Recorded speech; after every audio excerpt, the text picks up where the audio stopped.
I'm Michael Karras. I'm one of the co-founders here at Deliver. Deliver is a fulfillment service for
Hello, ladies and gentlemen. Welcome back to the UW Night Market Valorant Tournament.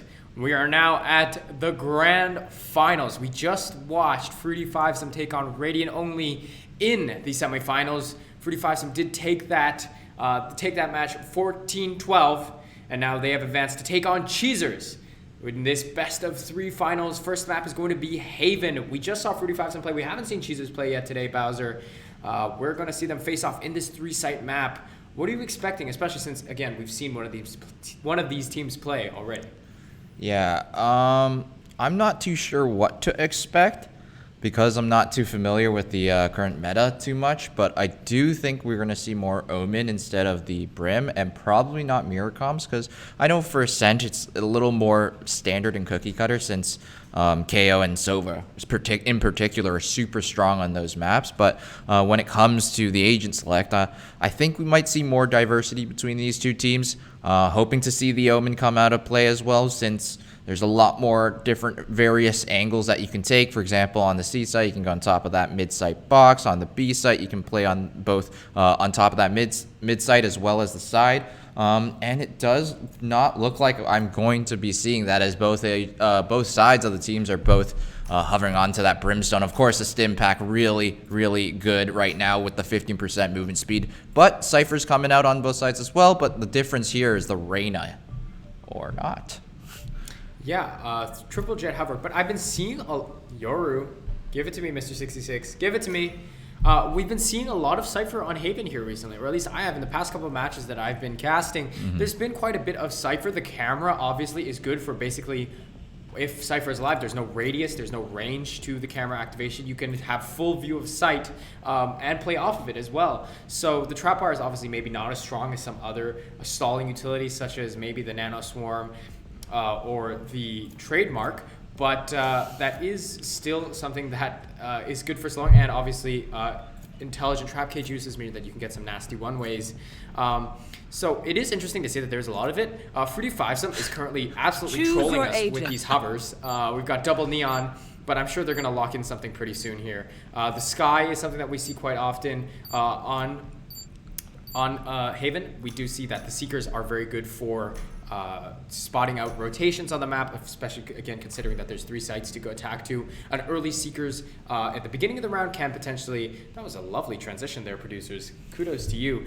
Those Seekers can give early information early in the round, or can give information on rotations after maybe you've stalled and execute on one of the 3 sites. So that's gonna be probably the difference maker here. It's gonna be, especially on the attack here, especially since it does we see that Fruity Fivesome is starting off on the attack. We're going to see if that Sky and even that Chamber is going to make that key difference in these early round fights.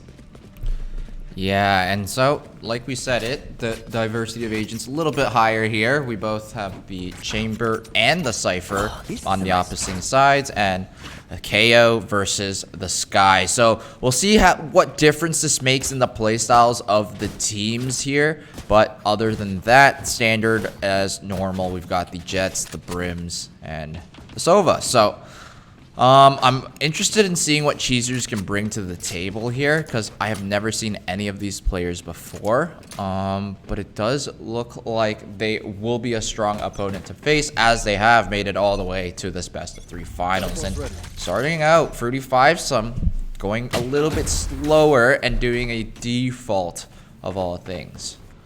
Yep, default here that is getting contested with this long angle peaks from Royal Phantom. Somebody's got the Headhunter, 4 bullets to his name. If he can hit 4 shots, it's quite a couple of kills. Gonna pull up the Classic instead, and gonna go for that quick teleport away.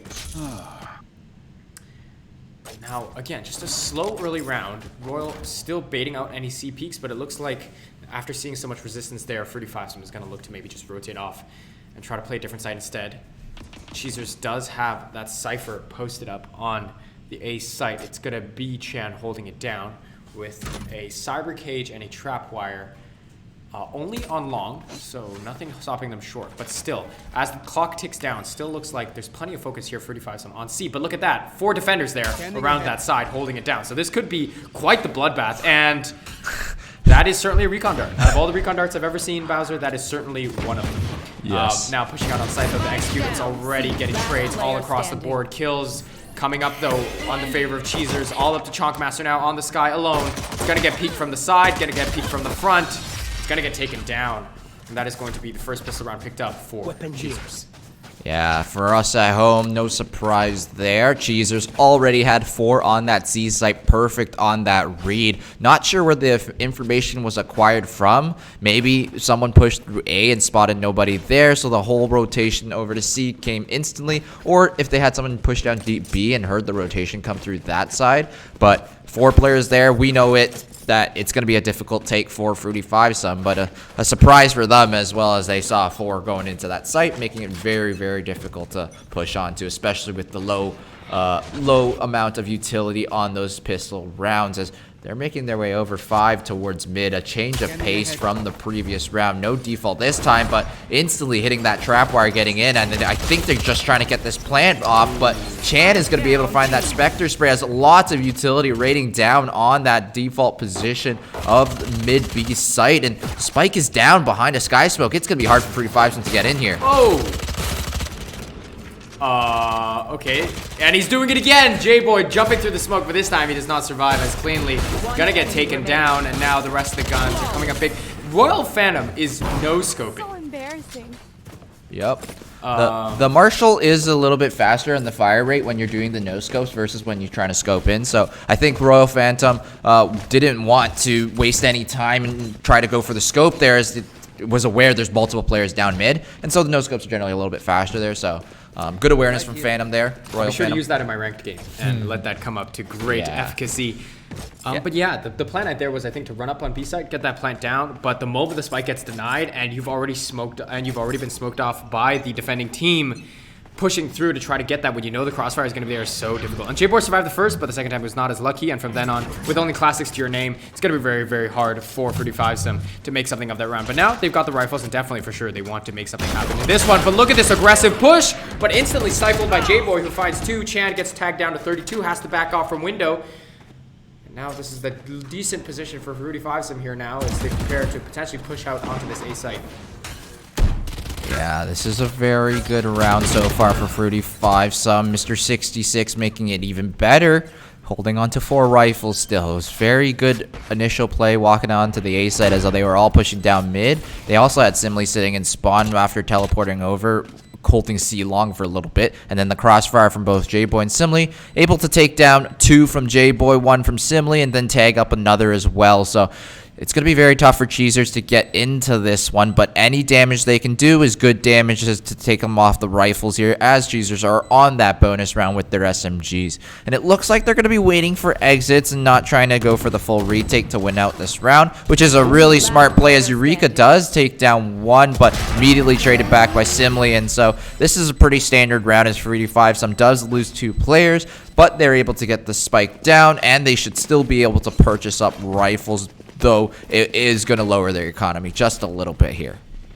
Yep, and now we've got an op on the table. So these past round, we've seen plenty of aggressive early ops, and that is going to be Royal Phantom posted on one with light shields. Obviously not enough cash in the bank to get himself fully protected, but if that op starts connecting onto bodies, that is value there, obviously.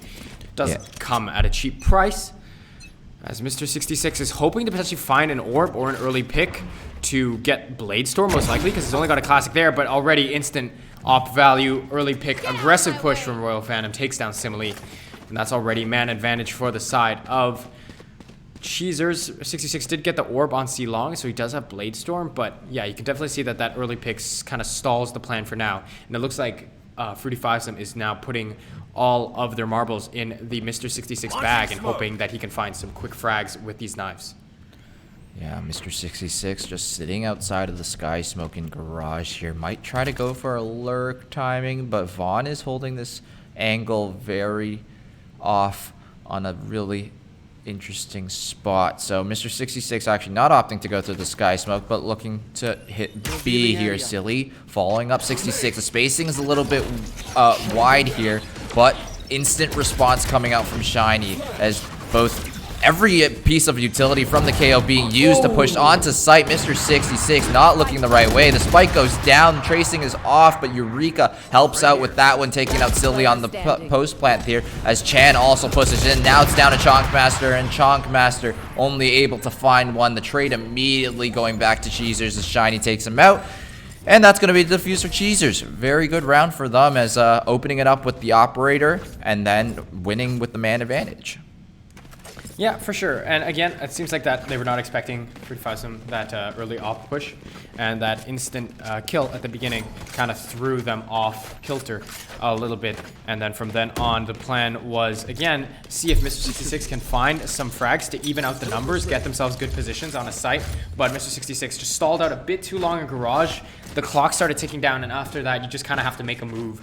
And because you have no time left and no time to really clear out the proper angles that you need, clear out the proper site clear that you need to make sure the plant is safe, 66 goes down thanks to a great hold from the side of Shiny, and then the rest of the team members from the side of Cheezers able to flood into site and take these isolated one-on-ones that guarantee them the round. And now heading into this fifth one, guns are slightly even, similarly posted only on this Marshall though. So gonna have to watch out. 35, so I'm gonna definitely want to play this slow and look for anything that Cheezers will give them. But if Cheezers plays it smart, they're just gonna play back and not let a single ounce of territory be given over. Chan though misses the recon dart, so will get spotted out. But as long as he doesn't peek, don't think it matters that much. He's only looking for information right about now. Yeah, the wire's positioned towards mid. I don't know where... Oh, the second one's front side of A, so... Only cages to work with here. Phantom on this really high off angle doesn't take the shot, but I'm pretty sure J-Boy spotted out that Phantom was there, and they know that Royal Phantom uses that operator and not the Phantom. As Mr. 66 trying to walk into A site here. Could be a good timing if they opt to try to go for it. 20 seconds. Almost left to go. There's the second dart. Nice sky flash as well. They know that there's one on site. Shiny gets one. Chan gets another, but Mr. 66 still waiting in the smoke. It's going to get taken down by Chan. J-Boy trades that one out. Eureka as well. And just a brutal slaughter from the defending side onto Fruity Fivesome with only 20 seconds to go. And this is the second time we've seen a round like this where the time is dwindling down and the read is perfect from the side of Cheezers. They've already got 3 or 4 players inside the site before they even get onto the site, even tap the spike even once. So I think Fruity Fivesome needs to pick up the speed a little nearing these ending rounds where it's dragging out to the last couple of seconds. The rotations are always just there for Cheezers, and they have the information to make that play. Especially when the clock is ticking down. It almost looks like that Fruity Fivesome doesn't have as much of a plan there. I mean, the dash from Mr. 66 comes out onto site, but he's hiding in the smoke. He's looking for a play when he comes out, hoping that the enemies don't know he's there, but they see the smoke, and the moment it goes down, he gets taken out by Chan, who was doing just a great hold there on A side, doing work with that Cypher. I mean, Sentinels, yes, they have the strong utility to delay pushes and slow down attackers, but ultimately, it's still a shooter, and Chan coming up big with those frags to guarantee that the push is just absolutely stifled. And yeah, like you said, Bowser, definitely a lot of self-inflicted kind of deficits coming up from the side of 45. Again, dwindling down the clock time, not able to find meaningful picks, meaningful rotations, meaningful info. That means that once Cheezers kind of gets a read on 45, which we're starting to see more and more here now, they're just able to shut them down. My eyes closed themselves for the past 10 seconds, and I completely missed what happened. Bowser, why don't you fill me in? No, I missed it as well. There might have been that's very unfortunate. Yeah, but we now see Mr. 66 walking up onto mid after that. How did he get there? Intermission. Oh, there we go. Now we're seeing something. Mr. 66 taking out Chan, as well as the Ghost doing some work onto another player of Cheezers. So we've evened up the numbers here. But Mr. 66 is still looking for more in this B position. Only Eureka here to investigate. He's going to hear these footsteps, I hope.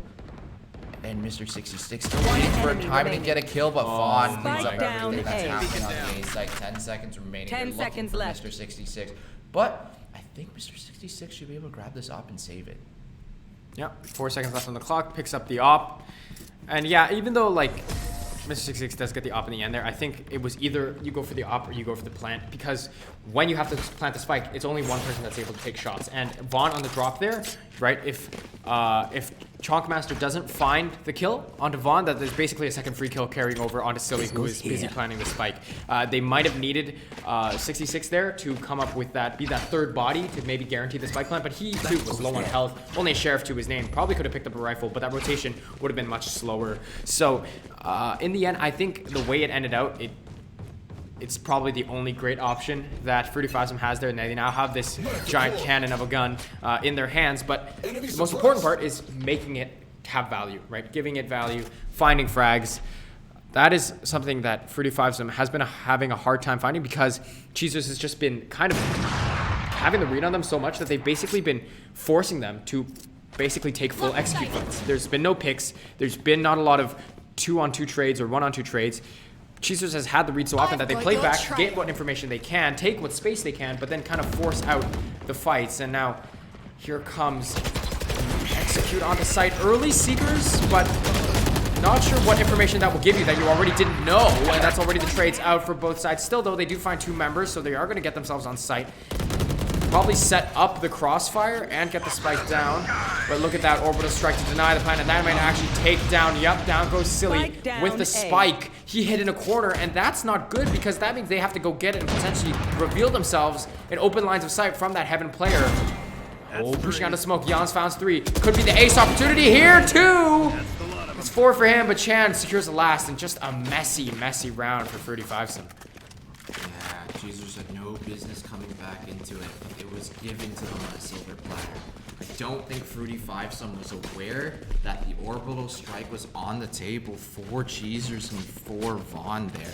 And because of that, you don't go for the fake tap. You try to stick the plant, and then you can't run out of it. You lose a player, evens up the numbers, and then they're running through the sky smokes because they know that everyone on Fruity Phasm is scrambling to get out of the orbital strike there, and that's why Vaughn opens up a free pick onto the first, and then I can isolate a fight towards Hell as the last player of Cheezers is taken down the last player of Fruity Phasm. So Cheezers really looking dominant in a lot of these rounds, but I don't want to call anything just yet, since Fruity Phasm were looking super dominant in the first 6 rounds of the last map, but they weren't able to play that way for the rest, and the adaptation is what comes through, and that's what's so great about the game of Valorant. It's not just about, oh, if I win this one interaction, this entire game's mine. It's all about the mind games and the adaptation, and if you figure out what they're doing, there's always a chance to come back into it.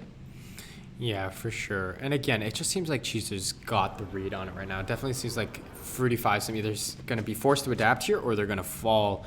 Because again, Cheezers is just playing it so slow, because they know they don't have to give away anything that they don't want to. They know that, you know, probably whether they watch the semifinals or not, they know that Fruity Phasm has been buying into these early ops.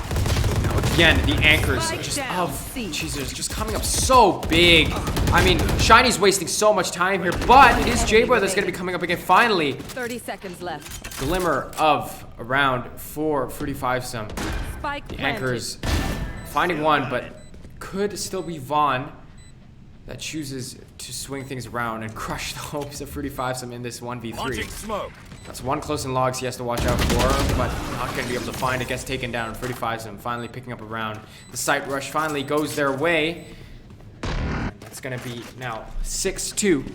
Still a 4-round deficit, but another op still in their hands. Or sorry, an op still in their hands to be used in these upcoming rounds. I'm going to be honest here. Fruity Phasm won the round, but I do think it was a little bit of luck there. Because Eureka actually had a really good Hunter's Fury from spawn down C long, but didn't get a single tag, which is a little bit unfortunate because there were 3 players running down C long at that point. And if Eureka was able to find one there, it might have been a different round there, as Shiny also found one while on site with the flash as well. So even though Fruity Phasm were able to take it in there, it was mostly due to the fact that the Hunter's Fury wasn't able to connect on anyone, and that was a big difference maker there. Yeah, I was kind of expecting that it might go actually again the way of Cheezers, because again Shiny was holding it down first to go with the flash, but not able to transfer to the second. That second flash, he did peek out into flash members of Fruity Phasm, but he wasn't able to transfer it over to the second. Goes down, and like you said, the delay there from the utility was just not as perhaps unluckily not on point for Cheezers. But again, if they can continue forcing Fruity Phasm into these scenarios, we've seen 6 rounds where they won it, and only 2 where they haven't. So it's going to be interesting to see if they can continue to just still play the same way and get results 90% of the time, and then that'll still get them into that second half with a decently strong lead.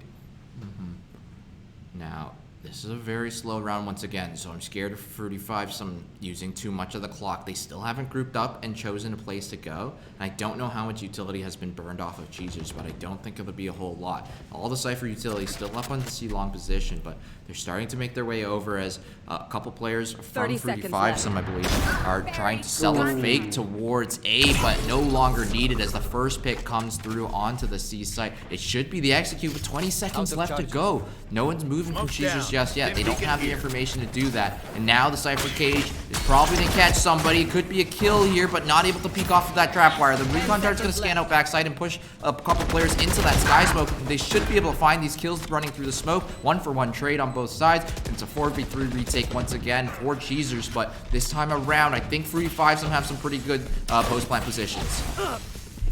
Yeah, the clock running down, and I suppose that's the Cypher can only delay for so long, and if that trap wire gets destroyed, it's all up to the fraggers. But they were all off-site on C, and that might have been the difference maker.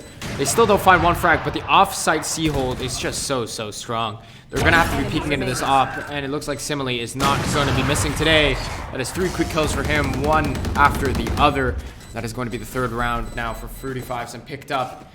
And yeah, now it seems like they're finding the gaps a little bit. I mean, they know that if they can get the early rotates out, they know that the Cypher, despite the frag out ability that Chen has shown, the Cypher hold on a site is just not as strong as some other Sentinels. It's just not as consistent, I suppose. So if they can brute force through that early trap wire and cyber cage and get those good positions, then maybe that'll be the difference maker as we continue to go into this first half. Yeah, I think there were 2 big crucial mistakes that Cheezers made there that Fruity Fives were able to capitalize on. The first was the dry peek through the garage position, instant kill coming out for Fruity Fives, and the second was there was a trap wire. It was hit by the side of Fruity Fives, but Chan was not in a position to capitalize off of the trap wire activating, and Spike's already down. Oh! Yeah, that's exactly what I mean. Cypher utility, it's very hard to, it's not like Killjoy utility where you can just kind of pop it and hope that it just deals damage. You have to be able to be there to use your gun to capitalize on the fact that the enemies are disoriented and delayed and that you know their exact location. So I suppose when Chan is not on site for that, it's going to be very difficult for him to find value. What is going on here? As we get a cinematic angle of a rather comedic situation, a dramatic angle for a rather funny one. I was busy talking. Not sure what happened there. Yeah, they got a really early plan on B while we were speaking there, and then there were a couple players that didn't have full buys there. I believe it was Eureka on a Sheriff, and so they didn't have the best weaponry going into that round, and because of that, it was very tough to hold out, and then they just got ran over, numbers advantage after that. So tough situation, but just like we said it, even though Cheezer started off with the momentum, once Fruity Fives figures it out, they could come back into it. And that's what they did in the last map, but this time around, Mr. 66 not checking the sewer position before trying to cross the road. A car hitting them while they're trying to cross that street, and that's going to happen sometimes if you're not aware of situations and timings, and that was most definitely one. If you try to shoot the recon dart, someone could be close sewers already. Yeah, absolutely. And now, down a man. This is, I think, the kind of footing that Cheezers likes to have.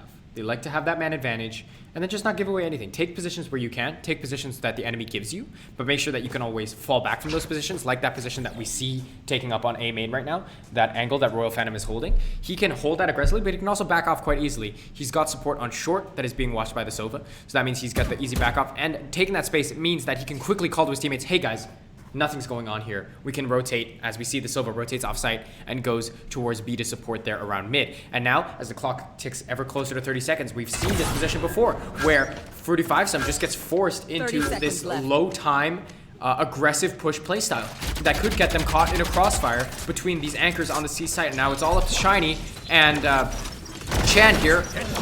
But Chan is going to be the first to go down. Pop Flash gets dodged as well. Only finds one, but Orbital Strike is going to delay the push even further, and the molly as well. I mean, look at this. The time is just so detrimental to Fruity Five, and now it's the 2-on-1. What can you do here?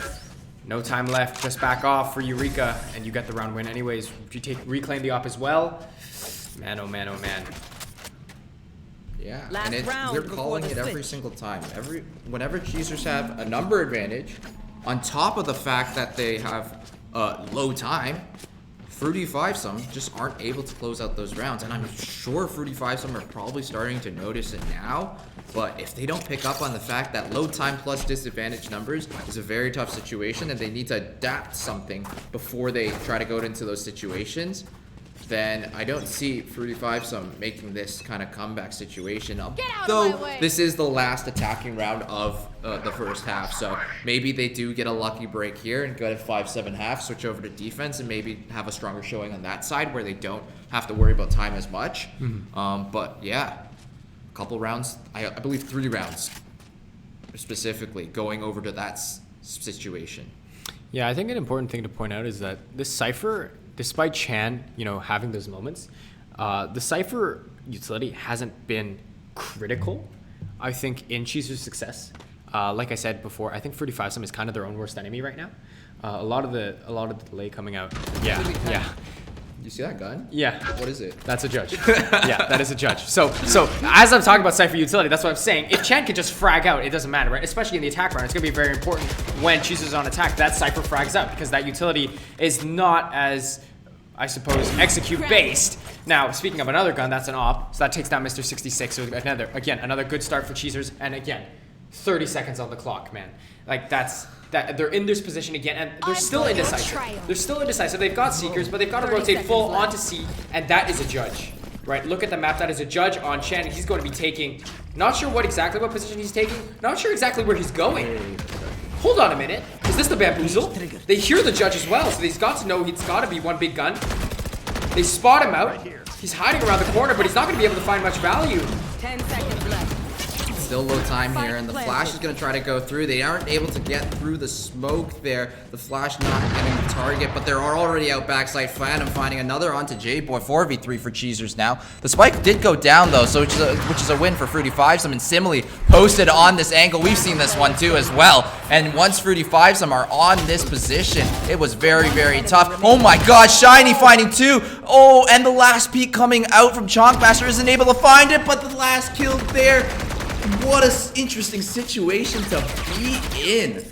Yeah, Switching sides. Cheezers looked a little off there in that last round. I mean, the Seekers comes out, 2 of them head towards A, 1 of them heads towards C, so it baits out the rotations, the full rotations towards A, but then all of a sudden, that's Chan on C side saying, hey guys, I hear footsteps, I've only got a judge. I'm not in position to hold this. For a moment, I thought we were going to see him rotate maybe close, like the close angle on C main, or maybe an angle on Garage, but he ends up backing off thinking that he needs to make the rotate, and that he's not in a position to capitalize on the judge that he has. And then later in that round, they've got Shiny posted on the flank, but the rest of the members of Cheezers are peeking before he's in position to capitalize on that excellent flank route. So it seems like Cheezers was a little off their game in that last round. Now, it's not to worry again. It was the last round and a half. Now they have to worry about attacking instead of defending. But 7-5 half, not by no means an unscalable mountain. As these 2 pieces of utility will trade over each other. Trailblazer spotting out Eureka, and that drone undoubtedly. Ooh. As Mr. 666 opens it up with that Sheriff frag. Yeah, that was a very clean shot there. Simile playing on top of these B site positions, and Shiny and Co are working their way over towards C as well at the same time here. Fruity Fivesome, they have their J-Boy Brim spotting back site. That's going to be the entry timing with all the utility being used. Very nice suppression by that knife there. And they're going to use the smokes to stop the backside from trying to plant. But J-Boy takes out one, as Phantom also takes out Simile. Mr. 66 finding another. It's going to be the smoke timing here, and he doesn't get it. Chan whiffing on the back, and now it's just down to Vaughn. The spike is not half just yet, but Mr. 66 finds the timing to peek onto Vaughn, gets that kill in a very nail-biting close round of a pistol, and Fruity Fivesome bringing it one more round away from a tie. Yeah, and that post plant there was J-Boy just giving the information to his team because of that position that he had, taking out one member that was trying to play off-site on long. And then when the smoke goes down, all those lines are cleared, and they're not exactly sure where J-Boy is, and ultimately he causes enough chaos and disarray for the rest of his team to rotate over and clean it up. And yeah, it's still close, as usually these pistol rounds kind of go, considering everything is so even. Unless those post line positions are rigid and solid, and you've got numbers advantage on your side. But again, both teams kind of in a sort of disarray, and it is 35-7 that picks it up. And they are going to be looking to carry that defense over to another round, as they do have the Spectres in hand. And no Phantom to carry over, similarly posted on this Sheriff.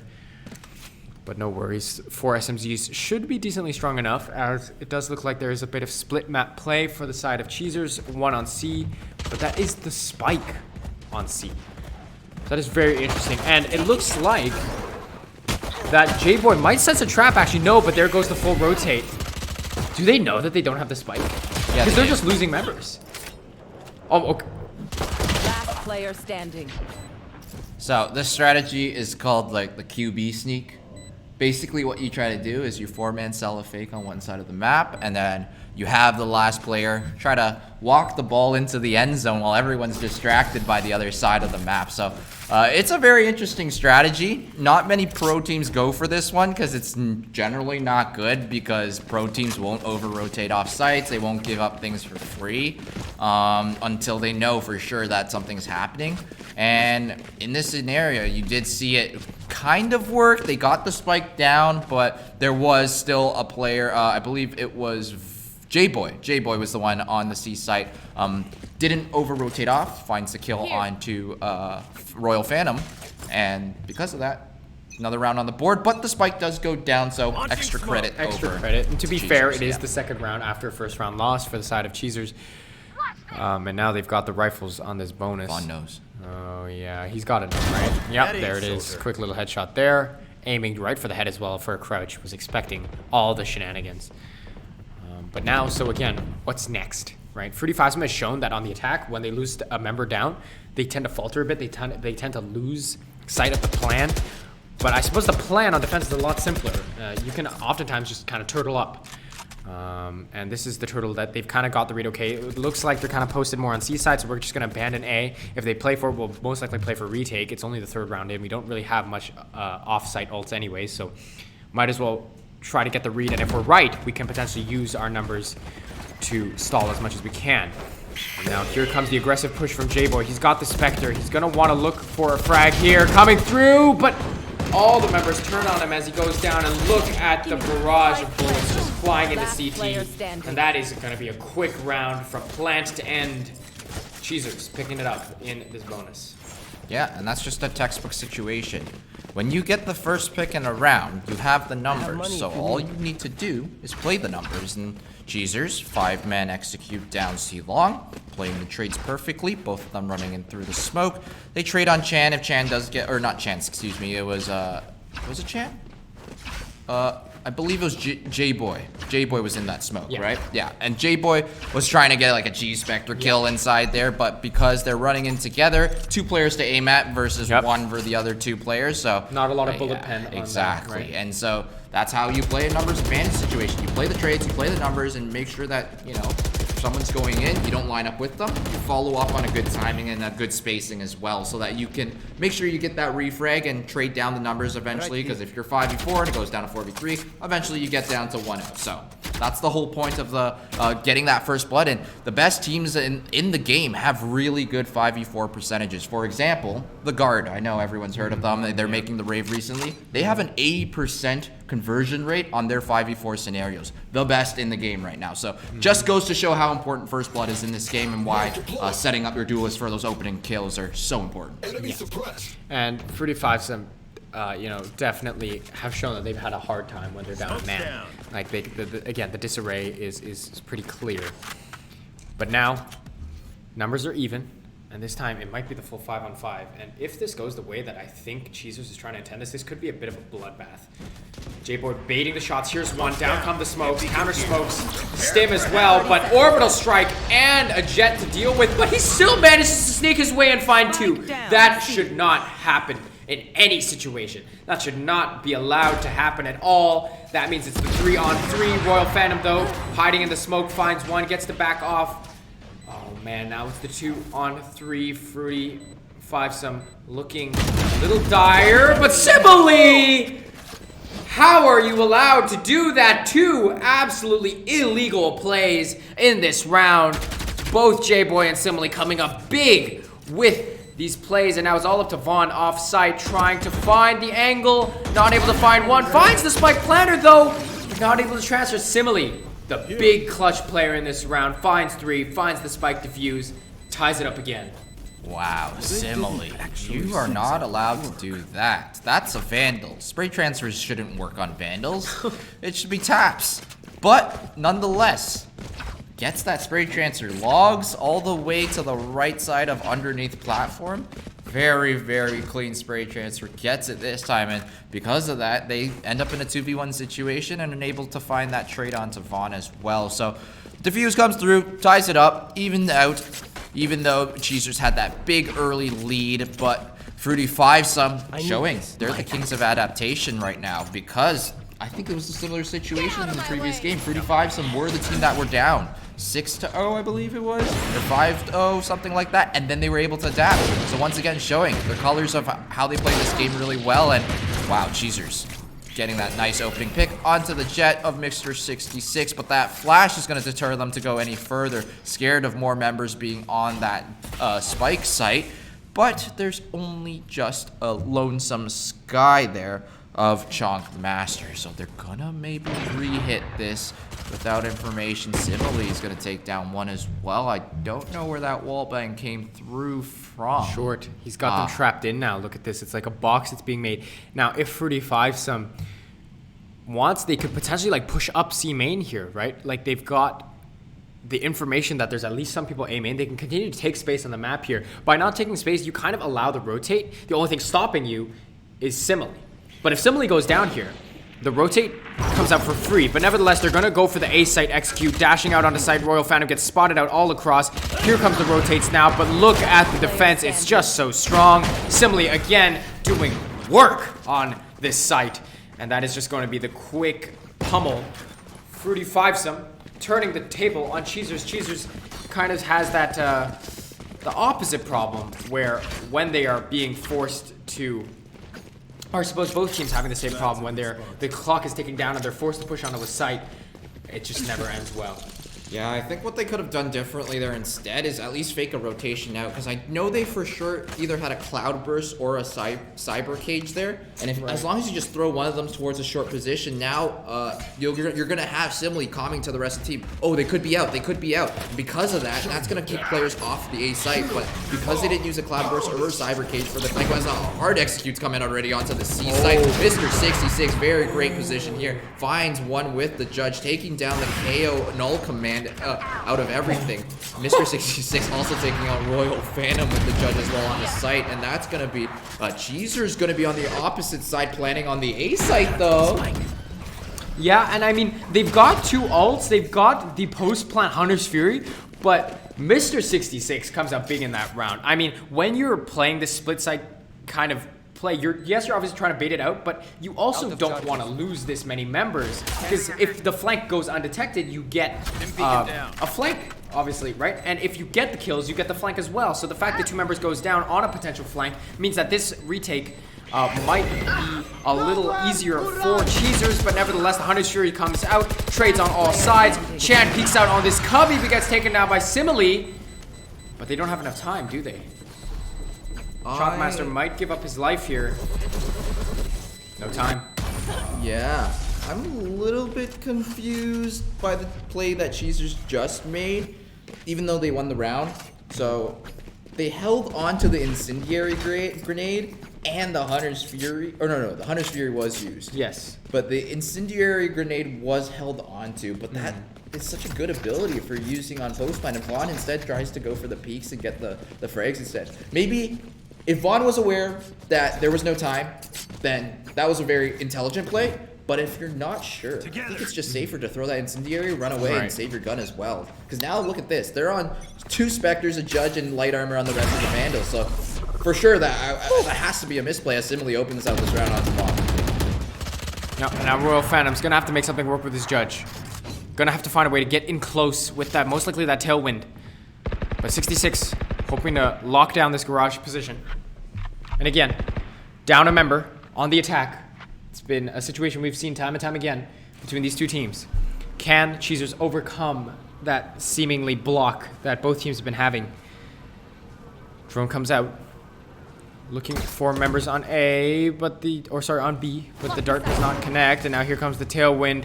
Found a Vandal and gonna find Silly as well. And just gonna back off. That's the pick they were looking for. Evens out the numbers. And now they've got a bit more free reign of where they want to go. B, it's not a great site, I think, on Haven. Like, you never, very rarely do you see full B site executes. And even when we did, that was more in the Astra meta. That's happened before. There are sometimes, even though the teleport is near instantaneous, there are times where you teleport and you teleport to see your dead body hit the ground. And that is very unfortunate for Simile. But yeah, now definitely no attack B. C site is open. They're gonna get on site. J-Boy not able to prevent that in any way. Gonna look for the peek, but finds one for free. No crossfire. No post plant setup. Okay, it's shiny though with the judge. Maybe that's why the guns just aren't there for those long range holds. But that means that you shouldn't be peeking that. You shouldn't be peeking that with your best gun because oh my goodness, Chan. How are they getting away with this? There is no way that they are going to find this round, is there? Chunkmaster's got one guiding light, breaks the knife. Here's the reload. Shiny only has a judge. 47 HP though on Chunkmaster here. Could just go for the full defuse. Pros don't fake. Pros don't fake. Pros don't fake. Chunkmaster sticking out that defuse and finding Shiny at the end there. That was a messy round.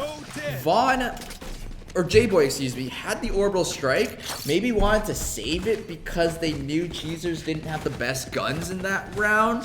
And because of that, takes a dry peek, finds one, gets traded immediately. Then there's like that Spectre shenanigans and the smoke that they were able to find one as well. And then a 1v2 situation. And pros don't fake. Chunkmaster's taking it all the way through to the end of the fuse. Probably knew that Shiny had a judge as well, right? Probably assumed that like, hey, they don't have the greatest long range guns. Even if it's a Spectre, you could probably full commit the spike and only peek when they peek, right? Because it's very low chance they're gonna insta tap you, unlike if they had a Vandal or a Phantom. Now that is still risky. Shiny could have run off and find one somewhere, but if that means that Fruity Fivesome had the awareness to make that call, that is very impressive. Still though, like you said, a very messy round overall. But now getting into this 20th one, Sil-E doing the hold of his life here in Garage, finding two already, but only 9 bullets to his name. Pushes out aggressively, only to give over a Phantom. Interesting call there by Silly, but maybe it's one of those situations where, oh, I got 2 kills, and you start getting that dopamine rush hit you, and you just want more, right? So you just kind of keep going on the gas pedal there. And because of this, we're in a 2v2 situation on a low buy of Cheezers, I believe that we're on the low buy here, but it's just one player of J-Boy on this C site to defend it, but I don't think they know he's here. This is going to be a good timing for J-Boy and should be able to find at least one, but Vaughn, so aware, holding that position. Outlogs as Simile is the one left in this 1v2 clutch, and if you want anyone in it, I think it is Simile. Yeah, it's the Marshall Op. The Tilde Vox is going to be great. And almost playing this long position might actually serve at detriment. They do have the orbital strike though, but Simile doesn't have teleport set up, but it's okay. Okay, it's less okay now because he walked back into it and took a bunch of damage. I'm going to stop talking and just see how this round pans out because that is very unfortunate. Okay. Oh my goodness. It's a very tough situation for Simile there once you walk back into the orbital strike. He got the round. Yeah. Wait, the defuse went through? The defuse went through? Yeah. What? Yeah. Yeah, that's why I'm not saying anything. I'm just kind of sitting here. I'm enjoying the show. Our producer laughed off screen. Not sure if you could hear that, but that is a sign of an excellent round, folks. Yeah, Simile goes for the defuse there, but the angle is not set for Vaughn. Because it's not planted for left side default, it's planted in cubby, right? To prevent any sort of garage push out because they didn't know the position of Simile. So that means that if he tapped it just on the edge of that box, Vaughn had to push up and he just wasn't fast enough because he was already halved before the orbital strike because Simile was still at 150, full health and shield. That flash is not great, that bounces off the wall, but still the tailwind comes in. Full flash though for Royal Phantom. In the back side is Silly. Has the Spectre but gets shot down. And now that is going to be the B side take. No Astra, no worries, no world divided, but the orbital strike on the defensive side means they could find 2 here. That's 1 going down. No, that's actually Mr. 66 gets found out on the flank. He gets taken down, and now the post plant is looking decent. They still have a jet on the backside of B, the attackers. Cheezer's looking to have a great position here. The smoke. Oh, that almost finds Simile. He gets shot through, but the molly from J-Boy finds Royal Phantom in the back. Chan, though, holding this close angle, could find a Brim in the smoke. Tonk Monster pulling out from Garage, finds Vaughn. Shots all across the map. 2 on 3. Now make that 1 on 3. All down to Simile. Oh my goodness, what is he gonna do here? Could potentially find Chan, but no, there's not enough time. There's not enough health. Finds the 1 frag, but shots everywhere. Has to back off. Save the gun, my friend. Can you get away? The answer is still yes. And again, another messy round. Yeah, and I don't know what the formal term for it, but I'm just calling it spaghetti. Spaghetti. We're seeing a lot of spaghetti right now. And mind you, sometimes spaghetti is the way to go. Some teams that are very organized and very cookie cutter can't deal with spaghetti. And it really seems like both these teams are really into the scramble play style where it's trying to like, okay, we're going to go on the fly and we're going to trust our mechanics and movement to outplay the other team here. And sometimes that's the way to go because structure is not always a good thing. It becomes predictable. Sometimes you get VOD reviewed, such and such. And so it's interesting to see how these teams are running it. And it seems like a lot of battles and smokes right now, too. And I suppose you also kind of exposed the there. Spaghetti. Yeah, we have 3 players mid and no one wants to shoot the recon dart. Yeah, like the B side focus is very interesting because you saw it's clear weaknesses last round. If you're playing backside, there's no one to trade you. If you play offside, you're vulnerable to flanks. You're vulnerable to just getting smoked off mid and then having to like guess the spike location. And if you miss the shots, and if they even have it, that cuts down your chances at a successful post plant. It's not like C long where it's so much easier to play the post plant because the angles you can work with are much clearer. And I'm not sure. The focus there was around B. There was a lot of weird shots from Fruity Fivesome that gets Cheezers this man advantage. And again, Simile forced off to save on the C plant. Spaghetti a la bolognese. I don't know. There's some funky sauce going on here in these games, and I'm not sure what to make of it. But we are tied up, so that is 11-11. And whoever sends it first to match point, if they can get that mental advantage, maybe... Okay. I just took a look at what Simile drew on the wall there, and let's not show that. Anyhow, moving on to 11-11 match point here. But if you look at it, both teams have the guns, so they're not even pulling out for the ops anymore. Like, there's no more op buys. We saw it at the beginning of first half and now in the second half, the earlier stages. We saw the Chambers and the Jets sometimes opting in for those ops, but now just pure rifle chaos. Which is not necessarily a bad thing, but I definitely feel like they're kind of embracing this spaghetti style, right? We've seen some judges come out, some funky plays, and now site rush, potentially. But the read might be here because here comes the Hunter's Fury that's going to tag up 1, not going to find the full frag, but watch out for that tailwind because that one's on site, but gets traded out by Mr. 66, who's doing work, keeping his team on point, but now he gets taken down as well, but the Seekers and the Flash will force Vaughn off this short angle, and that might just call for the full rotate. But flank. Look at Simile on the flank. If they don't spot him out, he hears them, he's going to play this corner, but he has no teleport. He can't get away. And if they're not watching, which they are, oh, no, never mind, not watching as much as I thought. That's 2, can't transfer it to 3. But that makes it a 2-on-1 and a 4 health Eureka, who has to clutch this out. No shot, right? 4 HP, Eureka needs to find timings on both these players or instant headshots. And the Phantom's not really the best gun for this either. You're going to need 2 headshots at certain ranges. So 44 seconds here. Still has some time to work with. Could go deeper if Eureka really wants to. And it does look like Eureka wants to clear this spawn. One player looking towards B side. This should be a free kill. Does he take the timing or goes for the shot instantly? Doesn't try to get the second. And because of that, J-Boy finds the timing on Eureka, trying to go for the plant, guessing that there was only 1 player there. So a gamble, and doesn't win out this time. That because of that, Fruity Fivesome are going to go up. First match point. Yeah, and that still, though, that was so close there. I mean, he had Hunter's Fury. If you could get the spike down, that's a very good post plant, like, strength for Eureka, despite the low health. But now that we're on match point, both teams, as of late in these past few rounds, yeah, have shown that they're just totally fine with just mixing it up. And mixing it up is similarly with a judge on the chamber, right? On attack, right? Yeah, I think he's gonna also get the ultimate online yeah. as well. So, but it's already a hard site hit towards C site. Royal Phantom already on the site. Only J-Boy there, and once again, close range smoke fights. So many of those, and this time not J-Boy's way. Phantom repositioning top side of C. This off angle is gonna catch someone off guard here. So Cheezers up a number here, but there is an ultimate on the side of Fruity Five. Some Mr. 66 opening it up, taking down Shiny as well. Chan playing this default position, holding Garage. No cyber cages left. I don't know. The tripwires are set up for the flank, so nothing to see there as Mr. 66 getting taken down by Chan. And the Neural Theft is going to come out as well. This is going to be a very tough retake for Fruity Five. But that overpeak by Chan is going to hand it over to 3-on-3. Still some time remaining. Incendiary is already out, so lots of time for the Cheezers to stall out. Might be able to half it, but the shot from Vaughn comes through, and the spike should probably blow up here and secure the round for them. So we're gonna be going into another OT.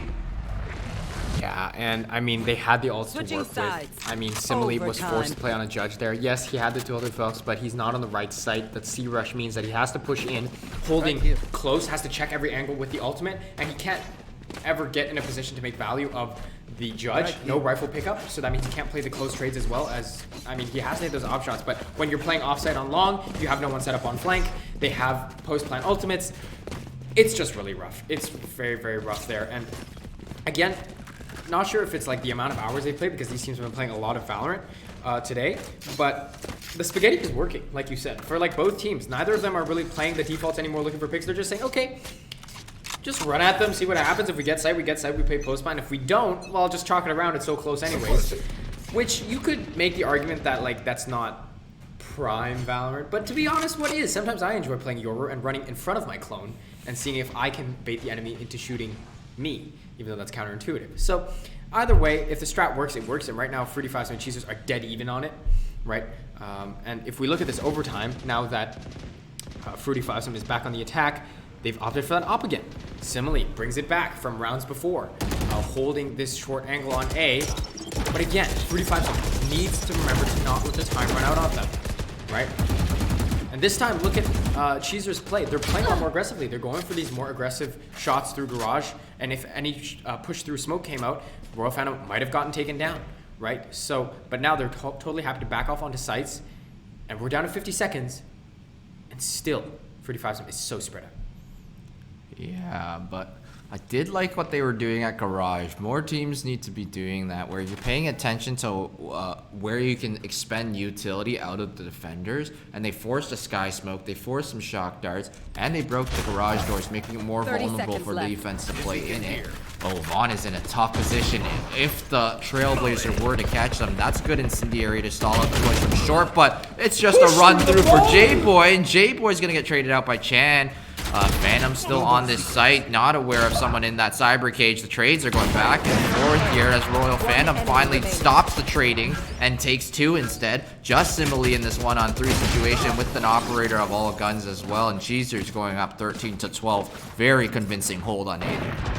And again, just running down the time. I mean, there was a good play there from J-Boy. He pushes through the molly to take down Vaughn.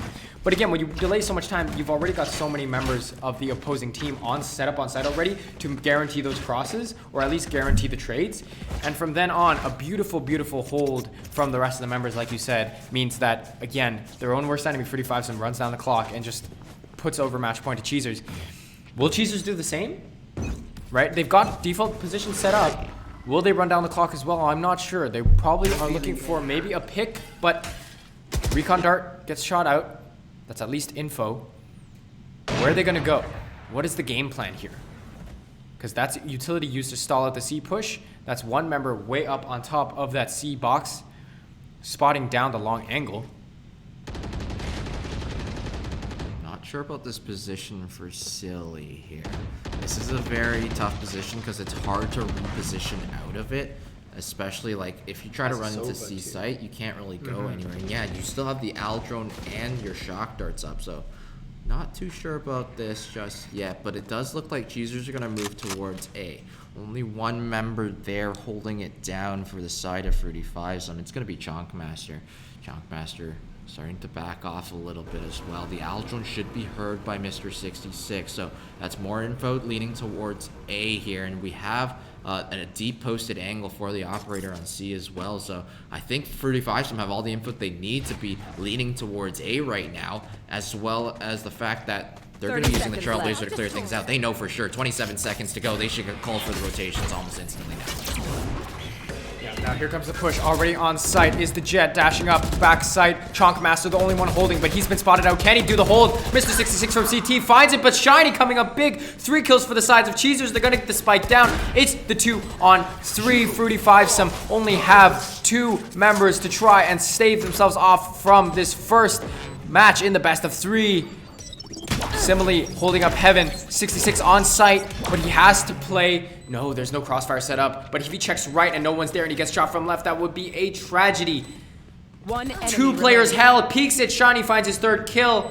And this could be all she wrote, ladies and gentlemen. Spotted out by the cam. Recon darted. Nowhere to go. No teammates left. No gun to switch to. And Simile comparison is not there. Attackers drops. And that is going to be first map. Headed over to Cheezers against Fruity Fives on Haven. And of course, it ain't over till it's over. And we still have at least one more map here in this best of 3. But Bowser, I mean, I'm sure the one thing you want to talk about is just how close it is. And I mean, the messy style that we saw. And maybe if we get another map, will one of them pull out some, not necessarily better strats, but something that perhaps can guarantee safer leads? Because we've kind of seen the leads kind of come down to random fights and sometimes luck, right? So I want to see if maybe these teams can pull out strategies that can guarantee them strong rotations, strong info that can make smarter choices that lead to stronger, again, leads to these rounds. Yeah, I think specifically the word you're looking for is structure. We want to see more structure coming out from these teams here. And I'm curious. I don't know if it will work. I don't know if it won't, because you're playing, if you switch to a structured style against an unstructured team, you're going to still come up against unconventional things. And if you don't scrim that much and don't play against teams that are basically pug teams, that you won't know what to do and how to react, because you're expecting, oh, they're going to do a 3-2 split. No, they're not. They're just going to 5 run at you and throw every piece of utility, right? And if you're not prepared for the situations, your structured play style might not be good. So it could be a good thing or a bad thing, and it's always up to the IGL or like the team captain on how they think they should play out these rounds here. But before we get into more of Valorant action, we're going to go to a quick break, so don't go anywhere. Map 2 is coming up right after the break.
Hello everyone, welcome back to the UW Night Market Tournament. It is the grand finals between Cheezers and Fruity Five Sum. Cheezers just took the first map, Haven, in the overtime 14-12. That puts them 1-0 in this best of three, but now we are going to head into this second map soon enough.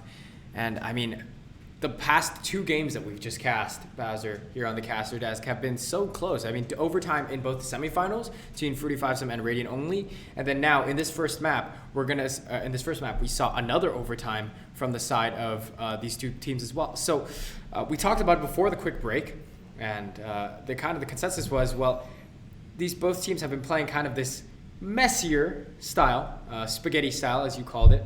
And now as we head on to Bind, it's going to be interesting to see whether these teams have a more, like you said, structured play style, or if we're going to continue to see maybe these site rushy, more gunplay focused games where you kind of focus more on just kind of taking picks and fragging out rather than specifically finding advantages through information or rotation.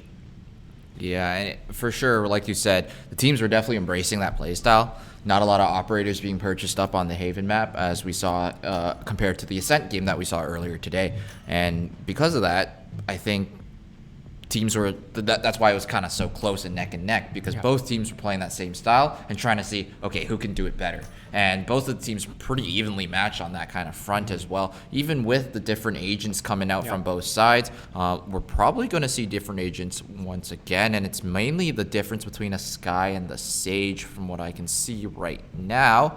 And that's actually a very interesting difference, because on the previous map, I think it was just a difference of agents, not just the roles, but this time around, instead, they're going to go for double Sentinel instead on one side and double Initiator on the other. Select so your this is going to be a agent. contrast on how they play it, and obviously when it comes to playing double Sentinel, you're a lot slower, you're a lot more patient, whereas if you're playing the double Initiator side, you're going for those info plays, spreading out more, not executing as hard.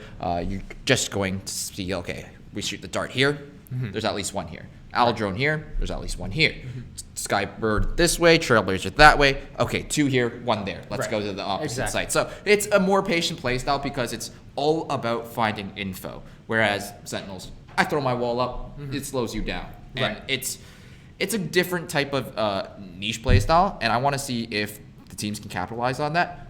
Granted, they are starting on defense with the double Sentinels, which is a good thing because you play more rounds on the first half of the game. So, and I suppose it's all down to proactivity versus patience, right? If you're going to play Sage, you don't want to run out of patience. You don't want to make plays that lose you members, because the Sage is most likely going to use that utility early, the wall, and then post wall, if Sage goes down, you lose out on the heal, you lose out on the slow orbs. So the game of the game is patience, wait for the execute, slow them down with your slow orbs, stay alive, try to get even 2 uses of heal to guarantee maximum value. Whereas I think for the side of Fruity Fivesome, there's definitely a lot more like, okay, we make the plays happen. We force the fights with the Sky. We force the fights, obviously both sides have Raze. Raze super strong on Bind, honestly, kind of the site for that duelist there. But the Sky definitely will be kind of initiating those fights, as the name goes, of the initiator. So this difference in playstyle, hey, last round we saw a difference in playstyle too. Like, I suppose you saw different agent picks, but yeah, like you said, not agent roles. But don't underestimate the fact that we might just actually end up still going down this route of just, okay, play aggressively, and maybe they'll play weird Sage walls. Like, maybe they'll play something wonky like that, and then it'll devolve into something a little stranger. But as for right now, slow default on the pistol, no rush, which we've seen quite commonly before. This time, it looks like Fruity Fivesome is waiting for something to be given to them, but like you said, on the side of Cheezers, you don't have to give anything away, right? 45 seconds left to go here, and I don't know what utility they've baited out so far from the other side just yet, but it looks like they're going to be leaning towards A, which is the site with more players, so not quite using their utility well enough to find the right site to hit, but hopefully the utility can be used to find the kills. Oh, the Boombot! No, the Boombot finds one. Simile does trade back onto Yon instead. Mr. 66 very deep into this Lamps U-Haul position. Simile now setting up in the showers. Mr. 66 finding another onto Shiny, but Eureka's gone through the Sky Smoke and now trying to clear out the showers position. Simile holding that angle strong. Now it's just left to Chan in this 1-on-3. 3 different angles to clear there, and it's too tough for Chan as Simile cleans it up with 3 kills in this first pistol round. Very nice positioning from most of the players on 3v5 Sim. I think the key there being that Mr. 66 was completely uncontested in U-Haul. So whether they heard the satchels or not, whether they knew he was in U-Haul or not, they did not have any way to retake that. They didn't have the members pushing out in coordination to be able to contest that U-Haul. And because of that, when you're just trying to push out in that open no man's land of backside, you kind of just face this triple crossfire, which is just basically impossible, especially again on that pistol round where guns are just so even in a certain sense. Looking at it now though, Royal Phantom gonna look to maybe try and steal away a gun with this shorty hold. Only 2 bullets in that gun, but can deal loads of damage if close enough. And might be able to get close enough. That's a Sova with the spike walking up into this position. Please use utility to clear this out. Please. And it looks like they're going to keep trying to walk for contact. There's the utility, and that means there's going to be a peek from Royal Phantom. And he's alive. Oh. Gets one, but the trade does come through. I like that play still nonetheless, getting that positioning. Oh my god, Mr. 66 just sending it with the spike into back sight. And it's going to be a bloodbath here, but Fruity 5-Some does end up winning out on that round. It was the spacing and the timing of their trades there that made it so crucial for them, and won them that bonus round, not losing too many members in the process. Yep, 66 diving into the back of site, distracts the rest of the members, lets his members pour out onto the site, and then they guarantee the space taken needed to trade. And obviously, again, like you said, it is the second round carried over to the first, so the gunplay is heavily favored on the side of 45-Some. And now on the side of Cheezers, they've got the rifles now. No op. Oh, but look at this boost. First try. You don't see that very often. So now that's going to be something that you're going to have to watch out for if you're pushing showers. But again, more B focus for the side of 45-Some. Yeah, and it does seem like our prayers were answered. It's a lot more structured of a game coming out this time around. They're walking together into hookah in that previous round, making that trade, slowing down just a little bit, and then having the satchel out. Everyone's distracted by the raise. No one's watching that one choke where everyone else is funneling out of. And a cleaner round. Look at this slow take of showers. And this is a little bit scary. They're going to go for the orb take as well. So one off of the tour de force there for the Chamber of Simile.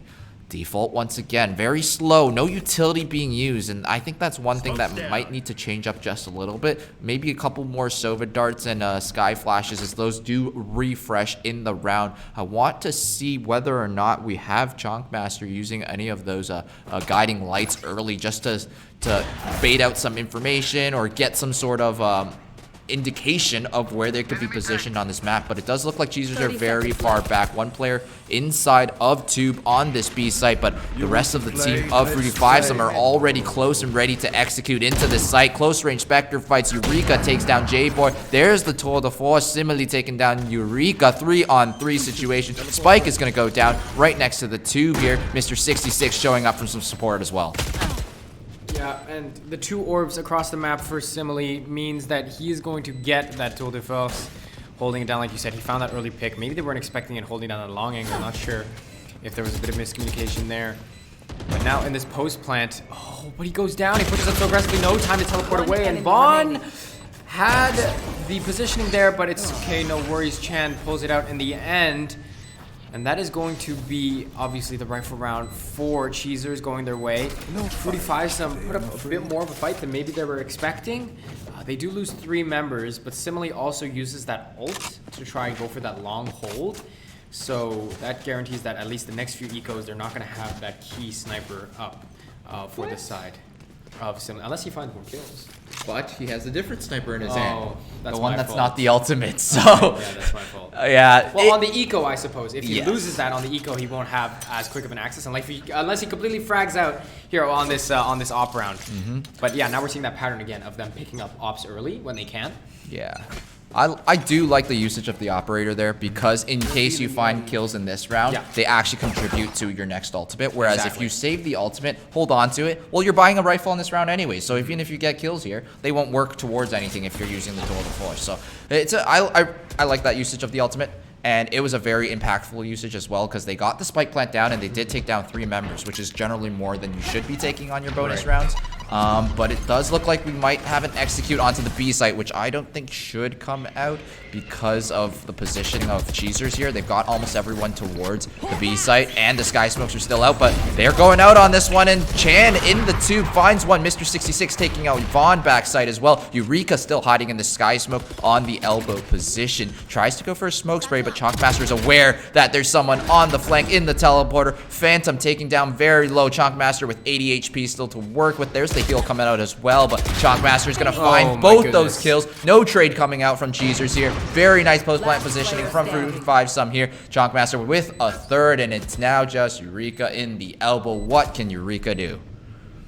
Yeah, not much. 79 health, and they're not giving him anything to work with either. Yep, there's the flash, there's the double swing, and that is an easy 4K for Chonkmaster. Good hold, and Hookah was... I mean, that angle is really tight there. If he's playing that corner, not sure if a swing trade was even possible. Not sure if you're able to guarantee that you both peek at the same time when you're pushing in Hookah like that. But either way, as it would be, gets 2 quick isolated kills, headshots, and then clutches out the round with the 4. So now that is Fruity 5 pulling up this 1-3 lead now, forcing Cheezers back on another eco, and similarly still holding it down with that op. So looking pretty good. At least this round should be pretty spick and span, and maybe even into the next if they can carry this momentum forward. But Shiny baiting out shots. Here's at least 2 or 3, and that is information in the pocket of Cheezers. No rotates yet, of course, because you don't know what is going on other sides of the map. But they have to be careful here because they are on Sheriffs. Yeah, Fruity 5 standard default on the start of this round, so we're gonna wait a couple of seconds here before the match really goes underway on this round, as it does take them a little while before some action goes through. No utility on Cheezers as well, so Shiny just playing this one and done angle underneath Hookah. If it goes uncleared, could come up big, but I don't see Fruity 5 making that kind of mistake. Silly on the second recon dart. Good to see that as well, that they used that recon dart early, and they're gonna give the indication of the sound that they will be moving towards this A site. Once again, more members here. Royal Phantom with the kill on the judge. U-Haul. Silly takes down Vaughn up close. Eureka next to the smoke, tries to go for the spam. Can't find Silly, who just sticks the spike down. So the Sky Smokes are going to stall out the retake just a little bit, and Fruity 5 once again have good positioning on this post plan. Yep. And they've got one flank watch that finds one of them. The op there holding the spike itself has a teleport for a quick getaway if need be. And again, just 2 pistols for the sides of Cheezers means that it's going to be another easy round. Losing 2 members to some unfortunate smoke timing, but other than that, now is the big round. This is the round again where Cheezers has saved up enough for another rifle. Is it going to meet the barrel of the operator? Right? Because right now, it seems like Fruity 5 has a good plan right now that Cheezers hasn't been able to adapt to yet. They've lost the rounds in a sequence where, you know, they don't really have the cash to back stuff up. So it's going to be interesting to see. A gift. Yeah, I'm gonna say it right now. The Sage is not finding too much value, to be honest. The slows aren't stopping executes. The wall is being expended sometimes early and not finding as much value. They need to start adapting to this Fruity 5 timing. And that timing is the first 45 seconds, nothing happens. Well, this time around, I am wrong though. We have the showstopper coming out instantly, and Cheezers finding a kill onto Fruity 5 so they're picking up the pace on the slowness of Fruity 5 here. And finding the first opener. So let's see what they decide to do. But Phantom is stuck in this position with 33 HP. The heal does come through with the teleport as well. I hope they push into Hookah from the opposite side. That would be a really strong play to help and support these players get out of this teleporter. But it does look like Fruity 5 are gonna give them the noise bait and of that the fact that they're rotating, but they actually are just fully rotating here. So they are going to head towards the A site where there's only one member defending it. Yeah, the time is ticking down. Here comes the showstoppers though on the offensive side. Finds one pick, so does Simile. Teleports right back away.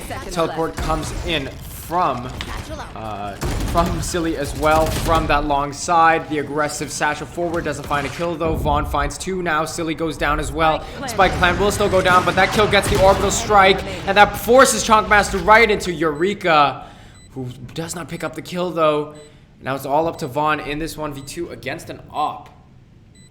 If he can isolate the fights, though, it's still decently doable. He could crawl right under here. It's got a timing. Oh my goodness. One enemy Oh my remaining. goodness, and he just goes up for it. Wow, beautifully played by Vaughn. Finding that angle of attack that guarantees him the 2 isolated fights. And that's going to be a round picked up for Cheezers off. Just a beautiful clutch. Brimmy with the clutch. That doesn't rhyme. Yep, but it doesn't matter because Vaughn showing that they are very disciplined in those situations. You saw that as soon as Vaughn found the first player, took the time to line the headshot up. That's one thing that we've been seeing a lot. A lot of players panicking when you're looking at the side of a head of somebody and just whiffing completely. But that time around, Vaughn doesn't play around. Make sure you line the first shot and immediately turns to know that the second player is holding that crossfire angle. And that's one of the situations where I don't think that was the best post-plant positioning. Because we have each player holding one angle, whereas Vaughn has a million angles that Vaughn needs to clear. So I think you just play the time. You just back off, don't hold 2 separate angles, wait for the tap, and then have one player jump spot, the other player can do something else, like reposition to showers instead, and that way you can have exact information on where the player is going to be, because the spike's already down.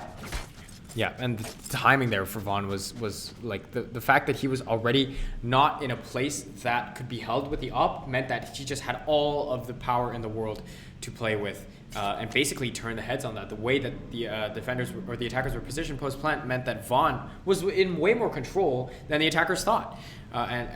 Based on, like you said, based on the way he played it, it totally seemed like he was just calm and collected and knew that, hey, they're giving me an opportunity to let me clutch this out.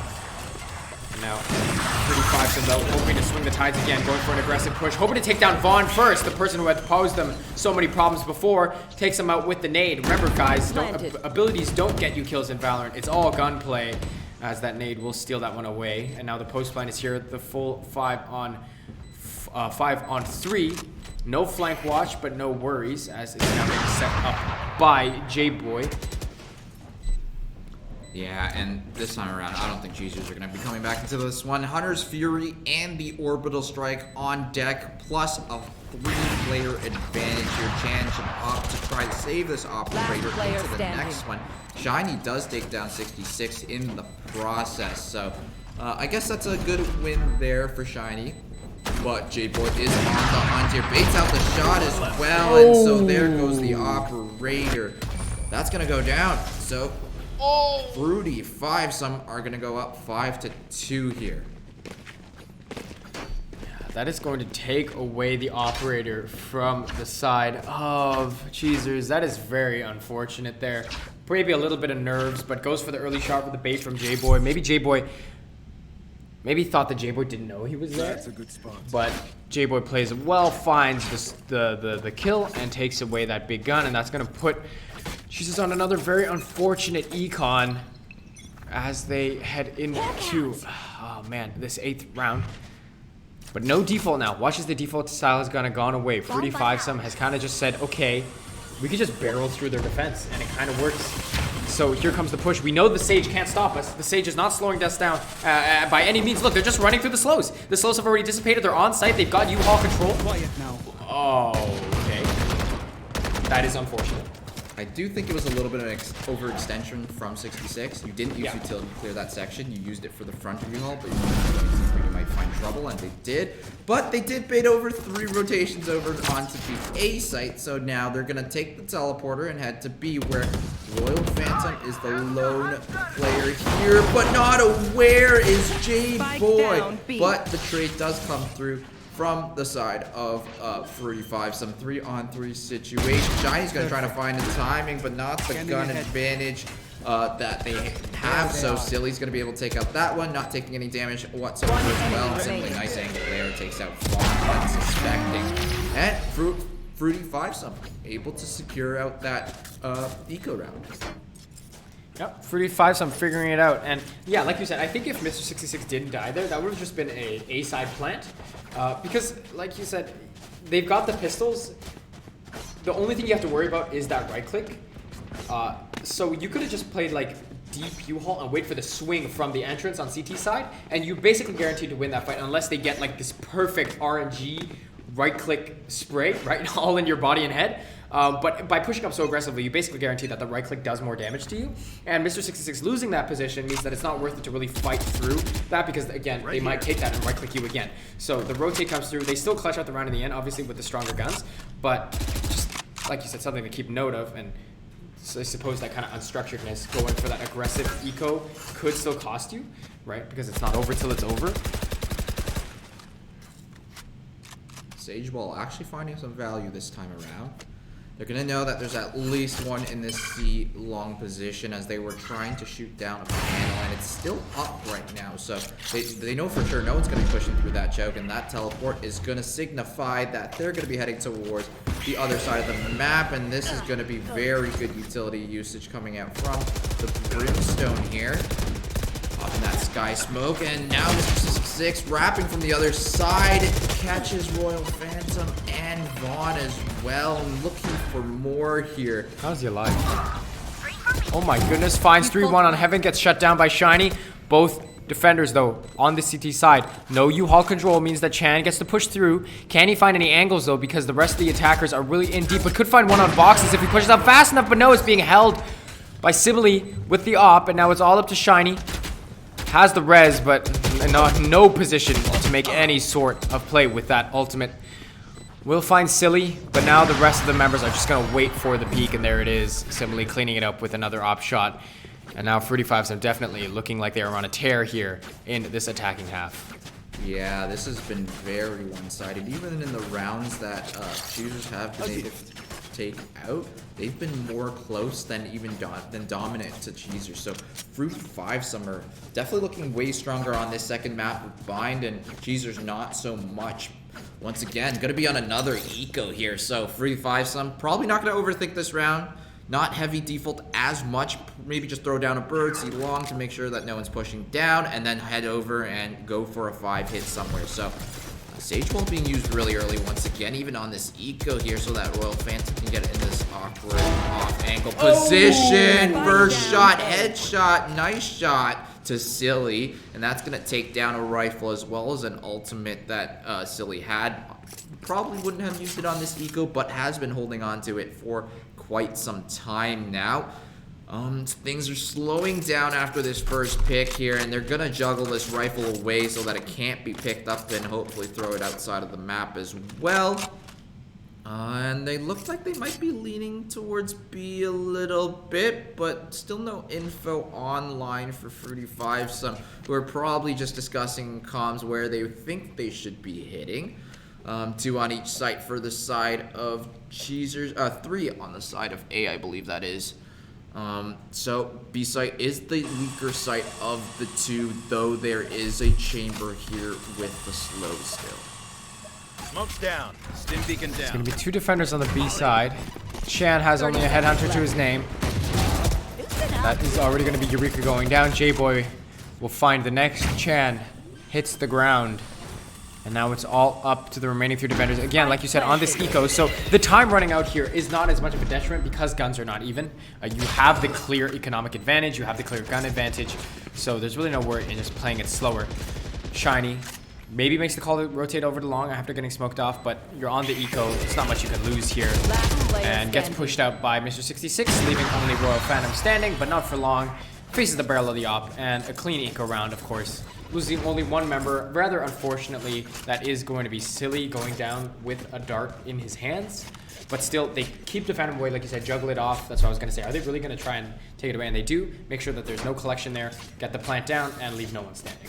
Yeah, 5 ultimates here for Fruity 5 Some. This should be a easy round for them as well. So we'll see what they do with it. I hope that they have something preset or some sort of like strategy that they can use with it. Especially comboing 2 ultimates almost guarantees you the round if you can get the picks off of them. And we've got the standard Boombot lineup that's going to give them the hookah control of back hookah. But Chant is sitting in the front side with the judge of all guns, but 3 whiffs while jumping up the box. Isn't able to find any value. Still no ultimates used, and they already have an advantage into this round. Fruity 5 Some just looks so good on this map. Yeah, definitely looking to make Bind their win here in this best of 3. Finding another. Eureka gets trailblazed, concussed, and taken down. Royal Phantom makes the noise cue and gets swung by 66, who knows he's there, caught looking the wrong way. Wanted to dodge maybe that entrance angle there, but only gives away his position and gets traded out by 66, who finds yet another kill. And then walks straight into the crosshair of Shiny, but still, that's still 4 members remaining in the post plant. A drone to catch him out, and an off shot. Catching him mid-jump. Last round in the Maybe the half. jump peak was wide. Maybe he missed and hit him anyways. I don't know. We didn't have the angle there.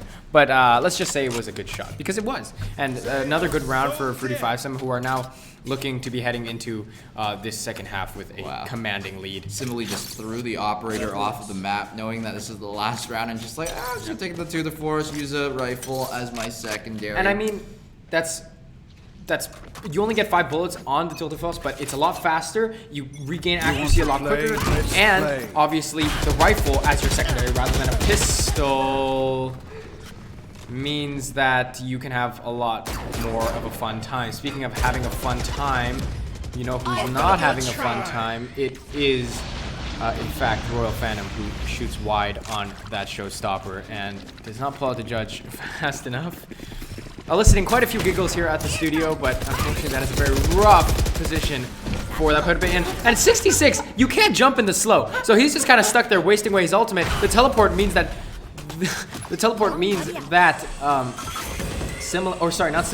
that Chan gets out of the sight, but then only gets shot down by Simile's Tilt-A-Force, which we saw earlier. So an interesting round as 2 members now putting on Puka. 66 holding this giraffe angle, looking straight up like a baby bird asking for food, only to be shot down as the Hunter's Fury comes out from Enemy remaining. long. It's gonna find 1, can it find 2, doesn't tag up Shiny, who's now caught in the middle of the site, but makes it a 1-on-1, but has too many angles to look at. A little closer than we thought. This last round almost evolved in that spaghetti that we so desperately wanted to avoid. But hey, that was still, if anything else, extremely entertaining. And now that means that Fruity Fivesome, which honestly, despite a couple of rounds where they looked a little rougher around the edges, have been playing this map super cleanly and now hold a commanding 10-2 lead in this second half. Yeah, and it's gotta be the utility usage. I don't think there's a resurrection at all in that first half, right? Yeah, not a single one.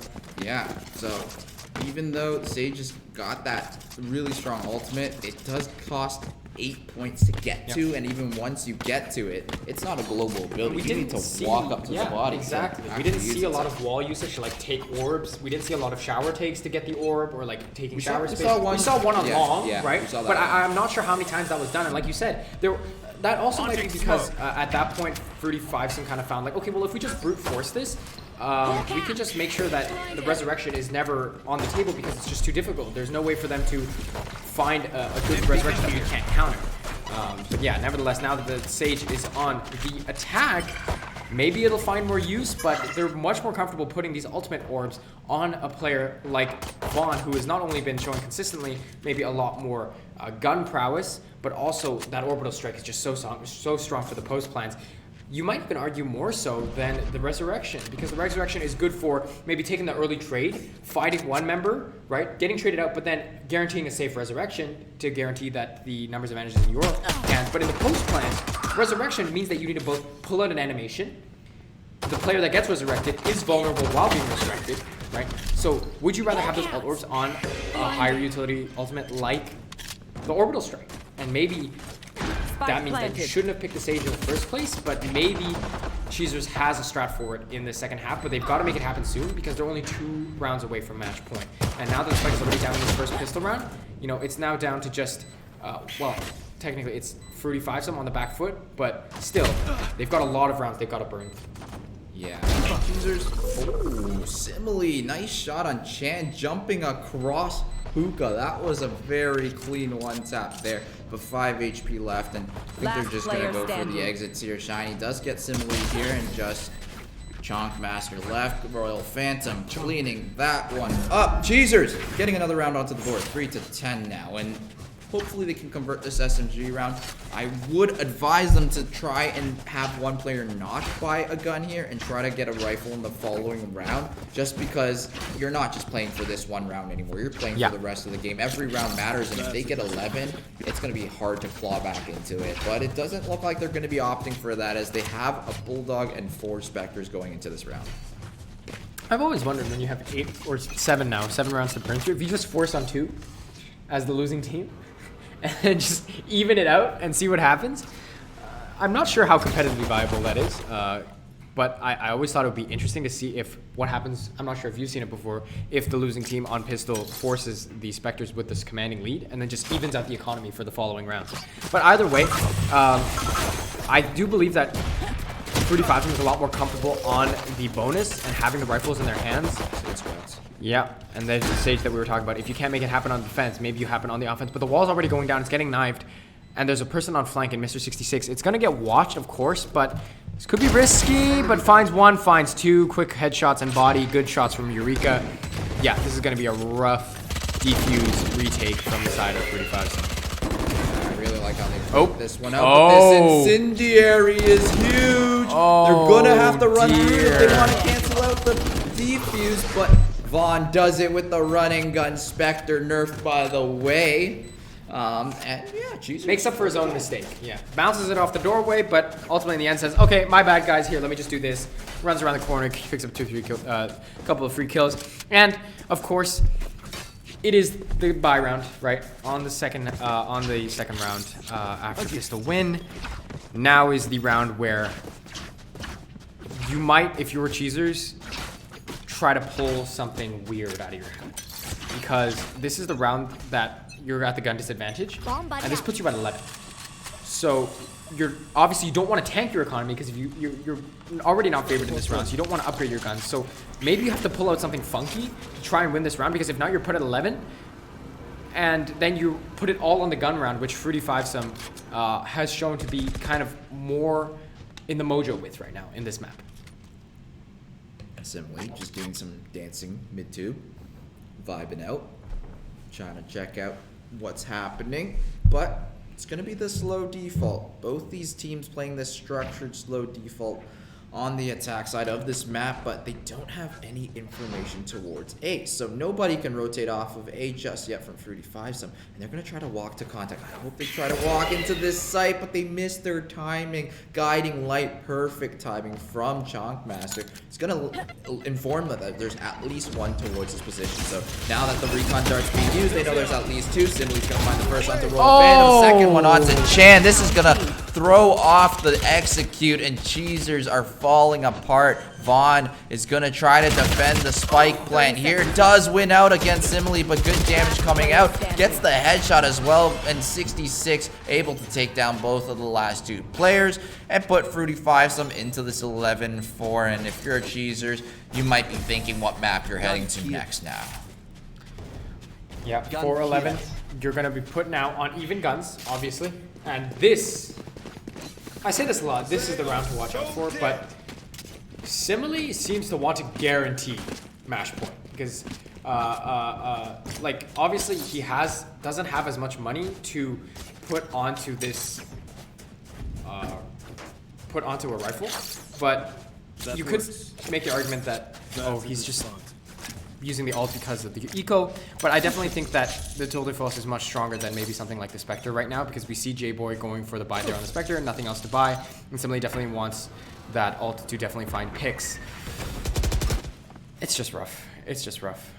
Eureka getting a lot of value on that Aldrin. Spots 2 players. Spots the one towards the pocket position, as well as the Sova in the U-Haul position, so they should know that there's at least 3 players on A, and that should be the instant call to go towards B, but I don't know why it's not being communicated, or they're just trying to bait out more utility, which is also a good play as well. And they did get out Sky Smokes. They also burned a Sage Wall as well, so not really sure what's going on here, but we're going to have the A execute still come out even after the information was gained, but Shiny just wins a straight duel against Silly, who just dry peeks. Yeah, and that could signal go. They're going to look for default, but do they know that Mr. 66 is hold up there? Or do they know that J-Boy is there? Because he's found 2 with the Spectre. And now that will triple the push for now. Mr. 66 gets found out. That evens out the numbers, but Spike has been planted. J-Boy, all he needs is 1 kill, and he gets Orbital Strike, but that's the offensive Orbital Strike coming through. That's going to take down J-Boy, makes it the 2-on-2. Dueliffox is still out. Sibley gets taken down, but Chunkmaster's there for the trade. It's the 1-on-1. Vaughn, no ultimate. Here's the defuse. No information for Chunkmaster, and that means he's going to go down, and Cheezers, oh my goodness, by the closest of margins, stave themselves off from match point. Like you said, that's the big round, but the problem is they didn't carry many guns over. Yep. So, let's look at the buy. 2 Spectres, a Judge, a Phantom Light Armor, Shiny, probably not a lot of util as well. I'm guessing no wall, probably the slow orbs though, at least, hopefully. And that is correct. 1 slow orb, no wall. So Resurrection is online as well, and it's definitely much easier to get that off on the attack side as well. So let's see if it does come into play, and I really hope it does. Oh my goodness, almost walked into the crosshair Simile, but Simile's out in the open, but the support comes out for Chunkmaster, taking down Shiny. There's the Resurrection gone. Chan is down as well. Fruity 5-some, putting on a show, but Vaughn striking right back, taking 2 of their own. Yeah, Vaughn has been consistently coming up huge in these clutch moments. But Simile finds him. That leaves it all up to Royal Phantom, who's been spotted up by the Seekers, taken down by the Judge. And just like that, the hopes have been dashed. What a beautifully aggressive play. And even though the miss comes out at the beginning, that follow-up push by Chunkmaster probably wasn't expected and guarantees the 2nd kill. Now it's all up to Royal Phantom to clutch this out with the shotty. And even though he finds 1, the cross is there. J-Boy sends Fruity 5-some to match point. And look at the state of the economy. Yeah, and I think the biggest play you can make right now is it's on Eureka's shoulders and Phantom's shoulders. What you need to do right now, get that Recon Dart or Aldrone up, push it into a position where you can grab an ultimate orb. Yep. Then you get the rocket launcher. Once you have the rocket launcher, you can hop over the Spectre to another player who's on a pistol, entry with it, try to get a trade with that, and also get a kill with the Hunter's Fury. That is the biggest chance I can see Cheezers winning this round from. But Mr. 66 is in this interesting angle with just a classic.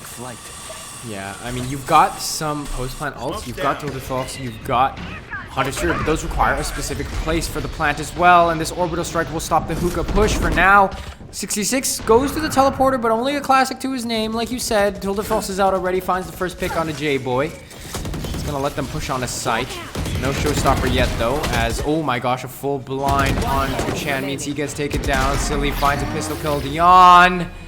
But just like that, Chunkmaster calls it, says this map is mine. Fruity 5-some takes bind convincingly. Yeah, that was a statement. That was a statement. And the reason why that was a statement was because they were definitely more structured. They understand how their composition worked. You saw every single round they were playing a slow default, grabbing the information they needed, and then they would execute together. So able to outplay them in the utility front, I would say, for sure, in the map there. So great showing on bind, and it just seemed like there's a couple pieces that were missing from the other side as well. Yeah. Especially like in that last round, your first player to die was your Sova. You drone for hookah. No one following the drone. Doesn't get to use the Hunter's Fury. You don't even get the showstopper when you're 1 off, and it just makes it very, very tough if you don't look for those advantages you can get in those fights. So it is going to go to a map 3. Very close one here. It does seem like these teams have the maps that they have structure on and maps that they don't have structure on. So very important decision for this final map. But before we get into the final map, we do have a short break. Don't go anywhere, as best of 3 is going to end with the next map, and the winner of the grand finals is going to get decided right after the break.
Hello, everyone. Welcome back to the UW Night Market Valorant Tournament. It is Game 3 of this best-of-3 grand finals between Cheezers and Fruity Five Some. Fruity Five Some took the first map. Oh, sorry. Cheezers took the first map on Haven, and then Fruity Five Some answered back in convincing fashion on Bind. But now it is this third and final match between these two teams. Which one is going to take it all home, Bowser? Because in the first map, we saw that both of them were kind of evenly matched in Haven, which maybe it's not their most comfortable map for both teams. Both of them seemed a little bit in disarray. But then in second map, definitely Bind seemed to be much more in Fruity Five Some's favor. The Sage pick from the side of Cheezers brought not as much value as maybe they would have hoped, and the rest of Fruity Five Some was just much more coordinated, much more in control of that game. So now, as we head into this third and final match on Ascent, you know, what are we going to see here, and maybe even predictions, you know? Yeah, I'm going to be leaning Fruity Five Some. I think the reason why that would be is because, first of all, we've seen Fruity Five Some on Ascent, and they are very strong, very structured. But also, the mistakes that Fruity Five Some made were all the same mistake. That mistake being when the time is low, when they don't have a lot of players grouped up in a position ready to hit, they would lose the round. And that was the only mistake that really stood out for me from Fruity Five Some. Whereas Cheezers were making mistakes, but the mistakes weren't consistently in one area or one category, which makes it a little more difficult to fix. So it's like one round we have some player overextending here, or one round we have this happening, and because of that, I would lean slightly towards Fruity Five Some, and that's my reasoning. But obviously, we haven't seen Cheezers on Ascent, and we could see a completely different team come out here. But we are seeing the exact same team come out in terms of the agent select. Yeah, and like you said, it looks like Ascent has been locked down for agent select. I mean, KO, like you said, super strong. Like I said, the ability to just scout information, considering how sort of coiled the maps are in Ascent, means that any sort of knife, fragment, or flash drive will almost always find strong value.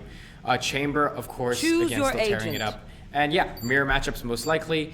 Sometimes I do see Omen, but I think Brim, especially when you're going for this more passive playstyle at the beginning, and then making a hard hit where you're trying to use speed and just your strength to overwhelm. I think Brimstone is a lot better with that sustained beacon.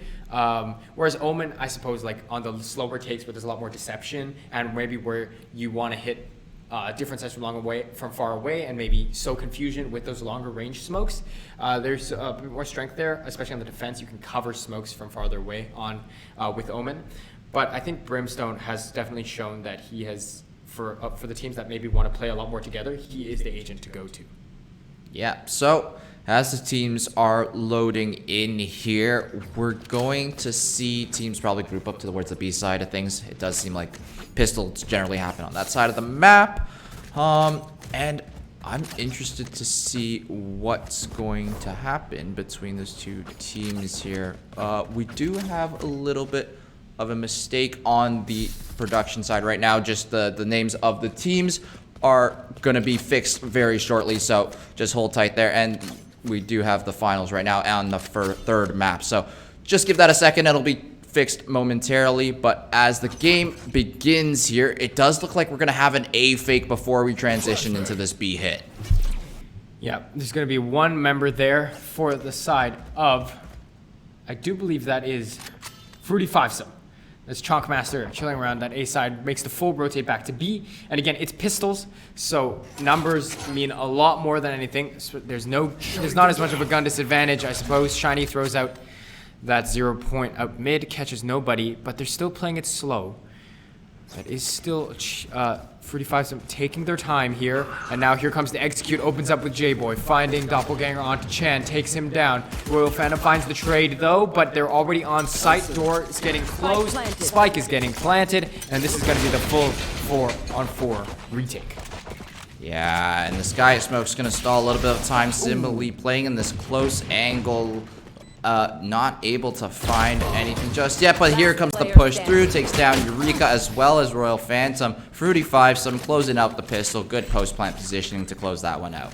And it's amazing how when there's like the post plant positions are really solid, how quickly a round can go from stagnation to over. Because the moment the retake from the defense comes in, they hit those crossfires and immediately they just begin to drop like flies, right? So I suppose that is the strength of the post plant, and it's just sometimes it's you go from and here they are preparing to push and they're done, attackers win the round. But now the first round goes over to the side of Fruity Fivesome. They are going to obviously carry that over into some stronger guns with the side of never mind. Vaughn now on the Jet. Actually swaps out the Brimstone onto the Duelist. Finds that first opening pick on the Sheriff.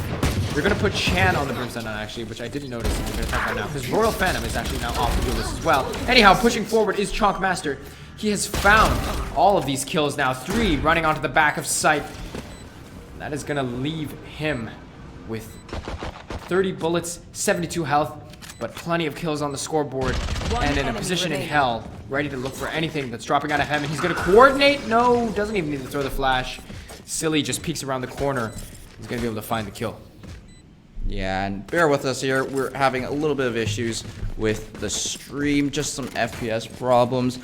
But they will also be fixed momentarily. Fruity Fivesome, though, going up 2-0, looking really strong on the Ascent map. We know that Fruity Fivesome are so good at this map, as we saw earlier today in the semifinals, taking it. And we're going to see what they're going to be doing on this third round. Curious what the buy is looking like, and it does seem like they're not going to opt to go for any rifle here. They're just going to go for 4 Spectres and a Sheriff. Whereas the other side has the Phantoms. Vaughn is going to get taken down by Mr. 66. And that kill is going to open up the round and give them over a Vandal as well. So this is going to be very good for the side of Fruity Fivesome with the entry on Mr. 66. Finds the timing onto Chan. Gets a second one onto Phantom. Very clean kills from 66. But 66 not done. He's going to look for more here. Gonna push towards his last position, finds Eureka, but the good trade from Shiny denies the ace from 66, but all in a good day's work for 66, putting in the work. Wow. I mean, put a gun in 66's hands and all of a sudden tearing through the defense, which is on a buy round, right? This was their round to take it, or at least that's usually how it goes, and obviously Fruity Fivesome has shown that, nope, this is going to be our round to take. So now they're 3-0. That puts Cheeses on another eco, or at least, very least a mid-buy. So, showing out here on this third map, Fruity Fivesome, like you said, maybe it's your prediction, maybe you're giving the caster buff, is showing up pretty strong here on Ascent. Yeah, and that goes to show the power of a hero rifle. You should never count it out. Always try to have a player walking into the round with a hero rifle. It increases your chances by like 20 to 40%. I saw a stat on it on Reddit before. Don't remember the exact number, so I'm ballparking it around 20 to 40%. But hero rifles are super important on eco rounds. And you saw it there. Mr. 66 tearing down the entire defense of the Cheesers by themselves.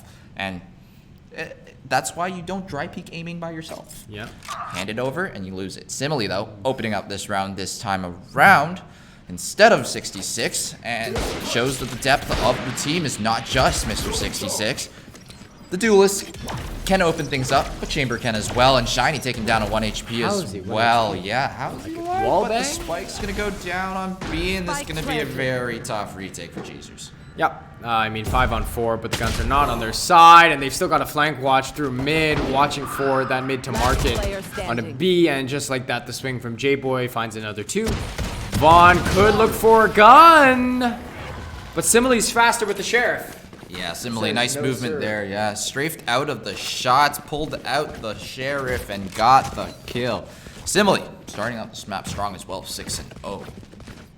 Yeah, and now it's the next buy round. Guns are evened out, but some key ults for the side of Fruity Fivesome. Orbital Strike prepped and ready for J-Boy. So the post plant is a lot stronger now. That is a big buff for the attackers.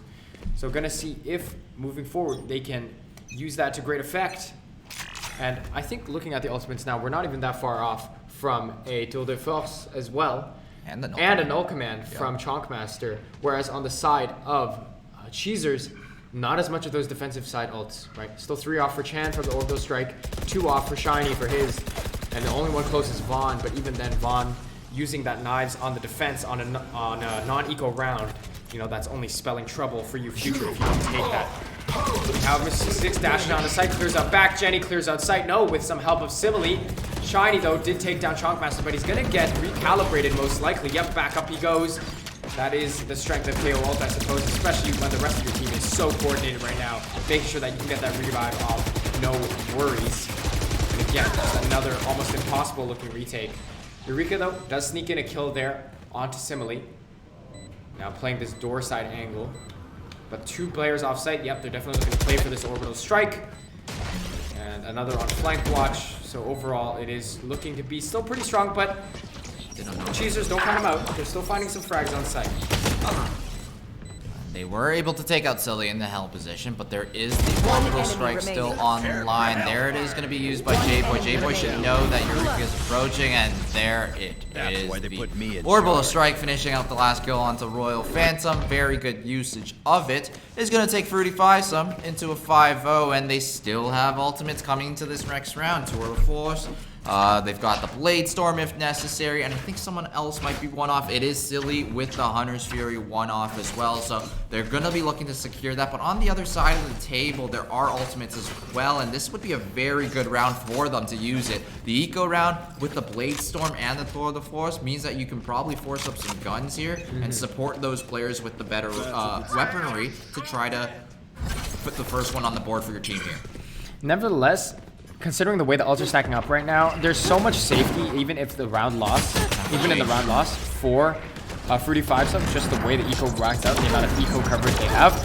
Nevertheless, though, Vaughn is going to find that first pick onto Mr. 66, or sorry, onto a Vaughn who is dashing back site there, gets taken down. Or sorry, I can't speak. Mr. 66 gets taken down by Vaughn. Let's reset the board and recalibrate myself. Chalkmaster gets taken out as well. And yeah, like you said, those ultimates finding value in the early seconds of this round. 2 down already for Fruity Fisum. Still full knives up for Vaughn. Picks up a rifle for himself as well. So not a bad start. Not a bad start at all. Yeah, very interesting idea from Fruity Fisum. I actually am a fan of it, even though it didn't quite work out. But what they were trying to go for was a full tempo change and hitting instantly. They were just holding W through a main and then trying to get in as fast as possible. But there are 5 players here from Cheezers. So what is Fruity Fisum able to do here? They're able to find one, and one might be all they get, as Silly is the last player remaining in this position. Is going to get spotted out, but finds one for their trouble. Royal Phantom trading right back instantly, and those are the upgrades for Cheezers, getting their first round onto the board, and the rifle still in hand for this next one as well.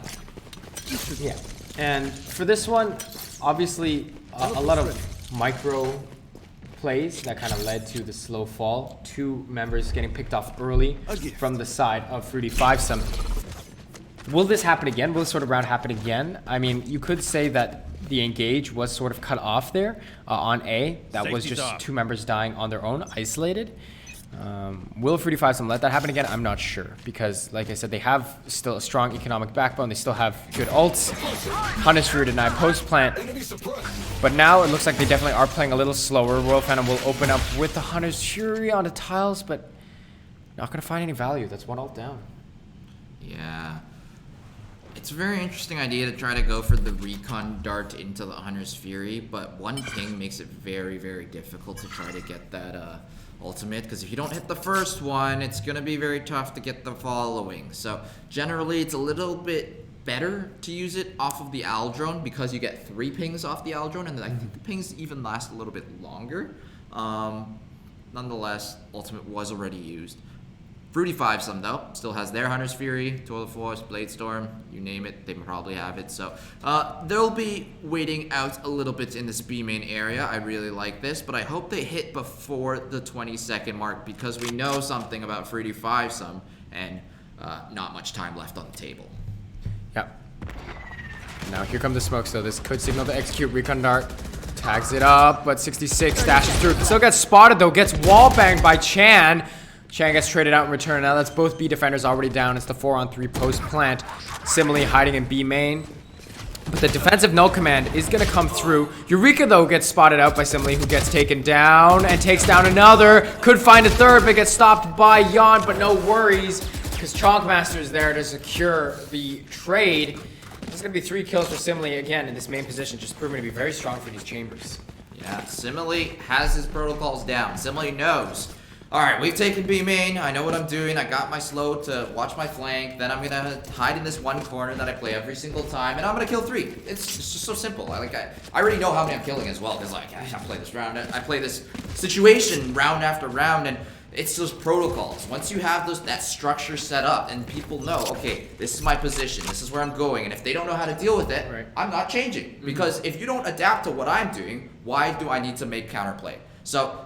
Once again, Simile just doing the same thing, and it works every single time. Mr. 66, very nice double swing. I don't know who was quite behind them, but nonetheless, very good shot. Clean opening, and 66 looking for timing and finds it. That's the jet movement difference. 66 still looking for more Eureka. Finally putting a stoppage to Mr. 66 aggression there. And now it's a 2-on-3 retake. The orbital strike is online. Eureka tries to go for a play there, and this should be Chan on the save. 1-6, make it 1-7, unless Chan can clutch out this 1-on-3, but lots of time to work with, so there is the possibility, not as much now with the fragment coming out to stall even more. Looking at the economy as well, they shouldn't be able to buy up without this save, so Chan probably should opt to save here as the time dwindles down. Maybe some exits for some over-aggression, but nothing to come of it. So, 35-some. Dominance as Chan does end up getting Simile.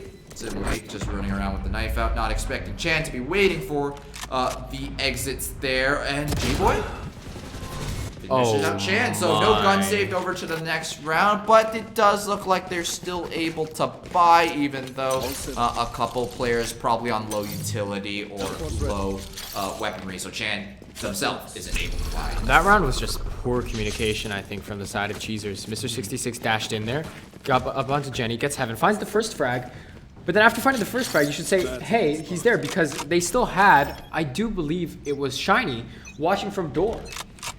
But door is no longer a safe angle to hold because glass has been taken by 66, so 66 finds a second free kill. So the communication just wasn't there. Now, Shiny making up for it, pushing up aggressively through mid, finds J-Boy, so that opens up the first frag. Eureka finds another, but 66 answers back across the map. But switching things up, aggressive defender play might give Cheezers the break that they need in this first half. Yeah, trying to create some spaghetti out of structure. And Vaughn's gonna be able to find one, but Chonkmaster trades immediately. Fruity 5-some, that's a structure. You know for sure that they were going in at good spacing and knowing that if one of them dies, the trade's coming out right after. And look at this. I like this. This is a very interesting play. They're gonna go into their spawn here, but Cheezers should be aware that every part of the map is dangerous. And because of that, 3 of them are also watching 3 different angles, which is not good because they're going to get 2v1s on the players that are watching that one angle, and if they don't find one on the player that's holding that solo angle, I don't see Cheezers really getting this round. Yeah. Not to mention that we probably have still some flashes 30 seconds left for the side of Chonkmaster. Yep, still full utility open. But there's only 30 seconds left. They're taking too much time. Yeah, they're walking a little too long. They don't have the smoke. Obviously, the smoke is the spike is not being watched, but there's no way to get. Oh, is it the teleport? No, the teleport is for the peak. The peak comes through, but there's no kills in time. There's no time to get the spike. They're walking for safety, but took just a little bit too long. That is a very unfortunate round there for Fruity 5-some. Yeah. I like the spawn play, but I probably would have liked them to see them walk down through mid. Just going through the B main takes way too long, and it was completely scouted out because, well, they're holding the 3 other angles, and if no one gets spotted, well, it's the only place they're not holding that they're coming from, so they drop the Sky Smoke, dropped Incendiary, round's over. Cheezers, though, do come up with another round here, 2-7, and they could bring it back. Definitely a possibility on this table here.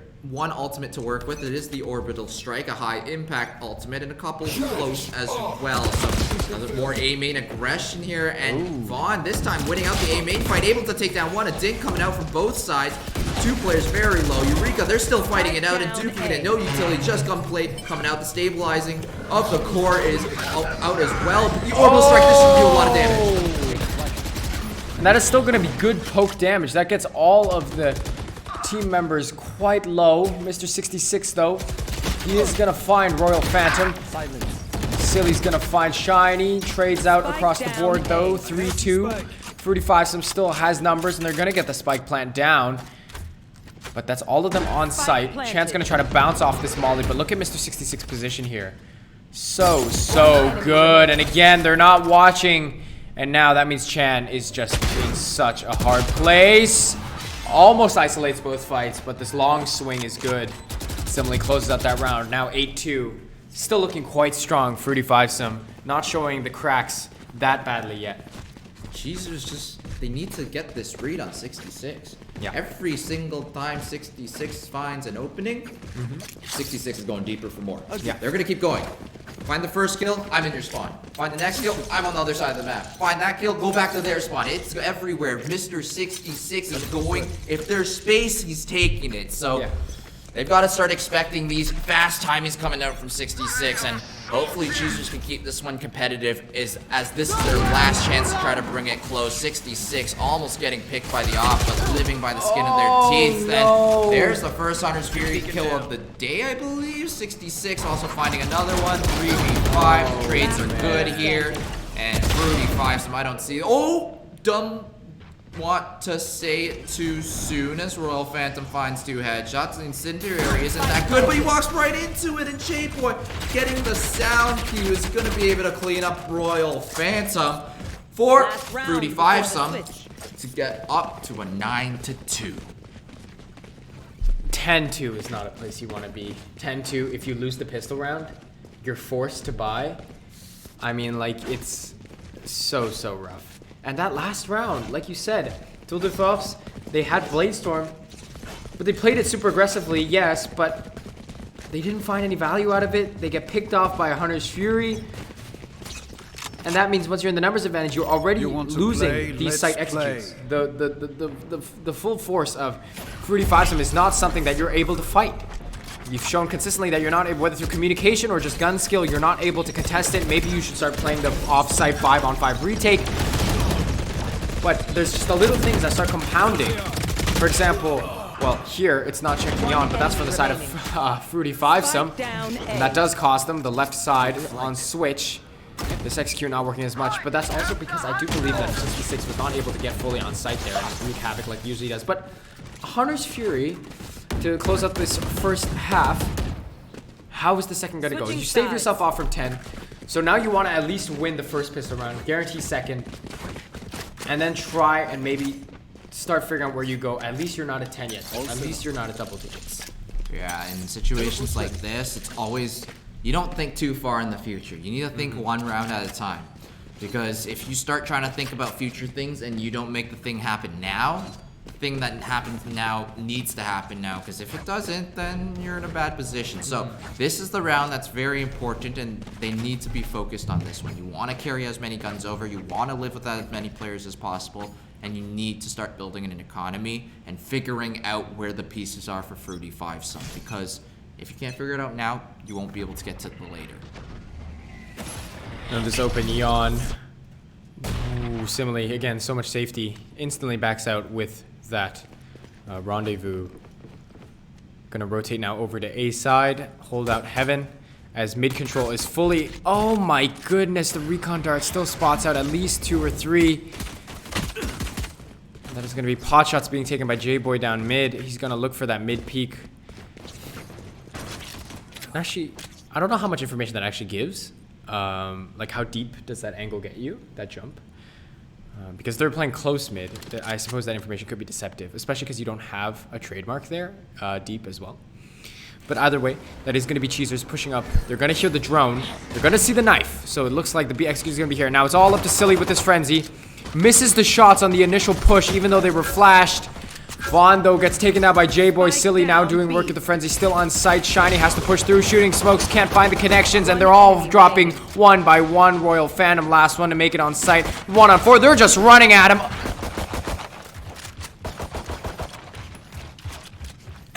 That's an F for my friend. That was just some tactical crouching there. You didn't see anything. Moving on now. 3-5 some. Up to 10.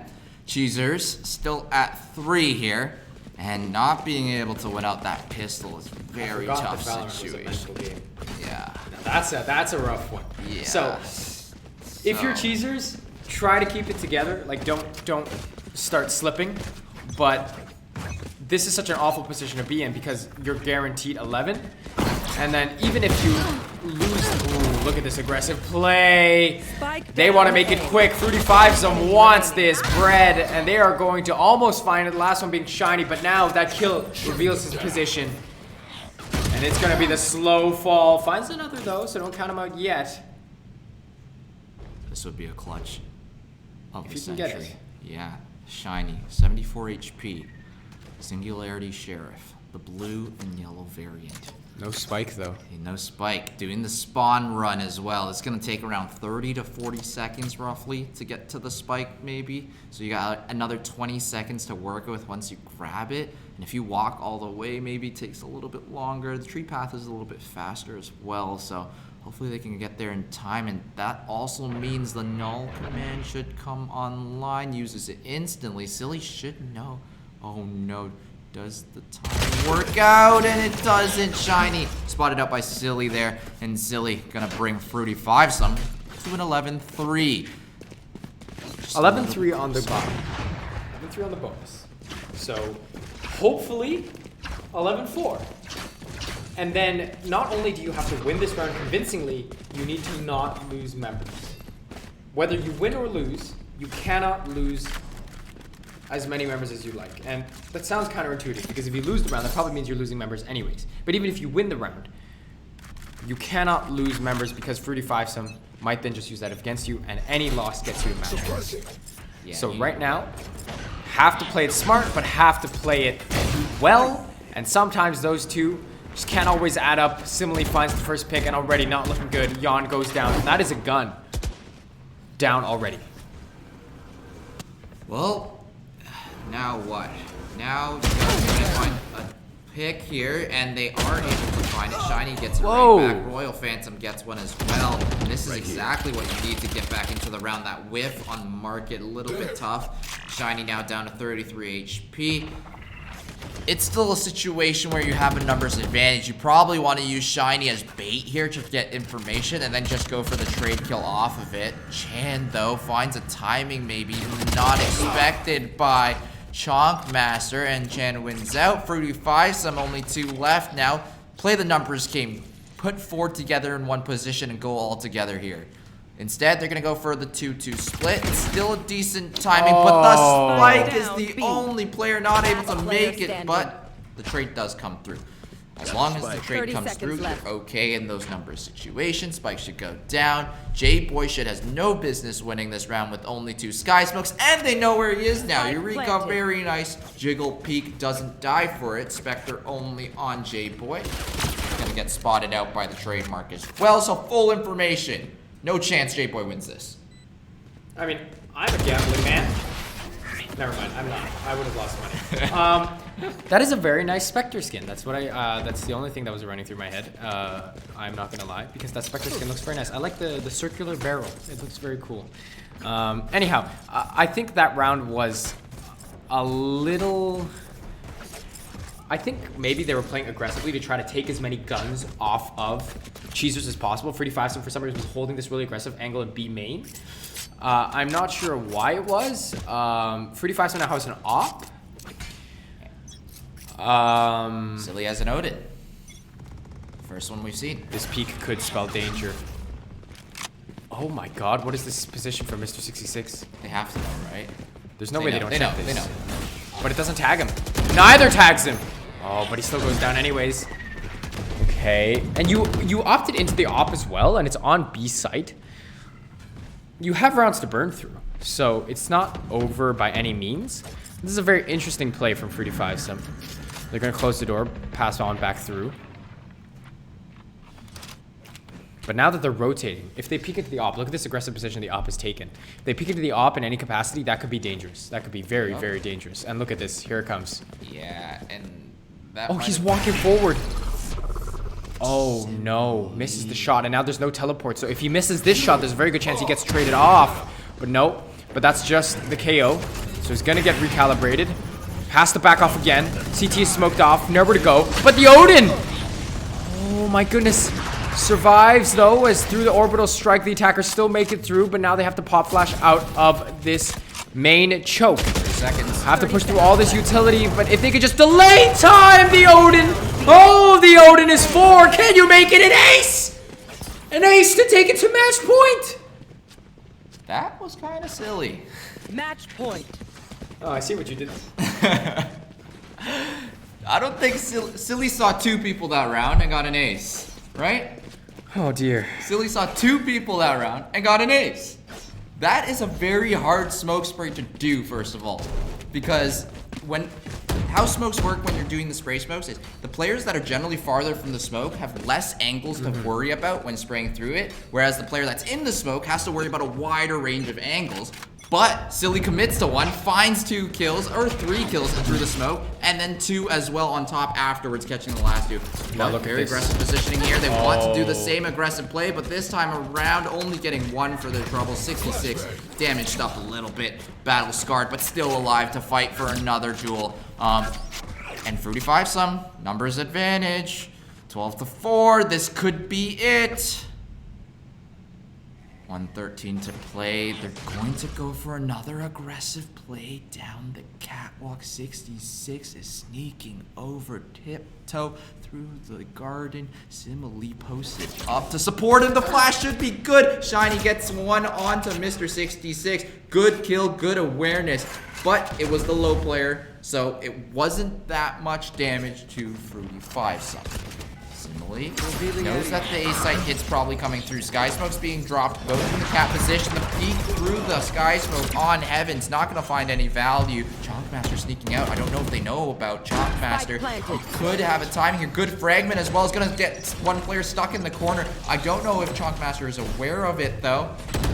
Take a little bit of time. Wait for any overextensions, maybe. There's the first. Chonkmaster and J-Boy getting one of their own. Chonkmaster 2v4, 1v1 situation. Royal Phantom.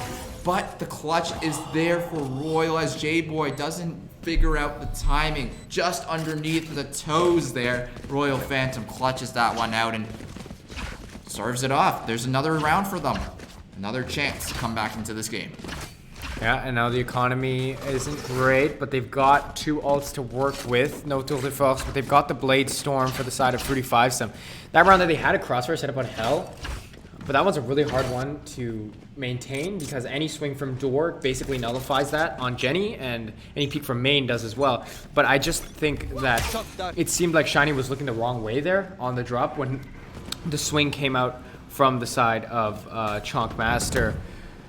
But now, an eco. The first one in a while for Fruity Five Some, but they're still at match point. They've still got that to work with. The right click doesn't connect for J-Boy. No Vandal given over to him.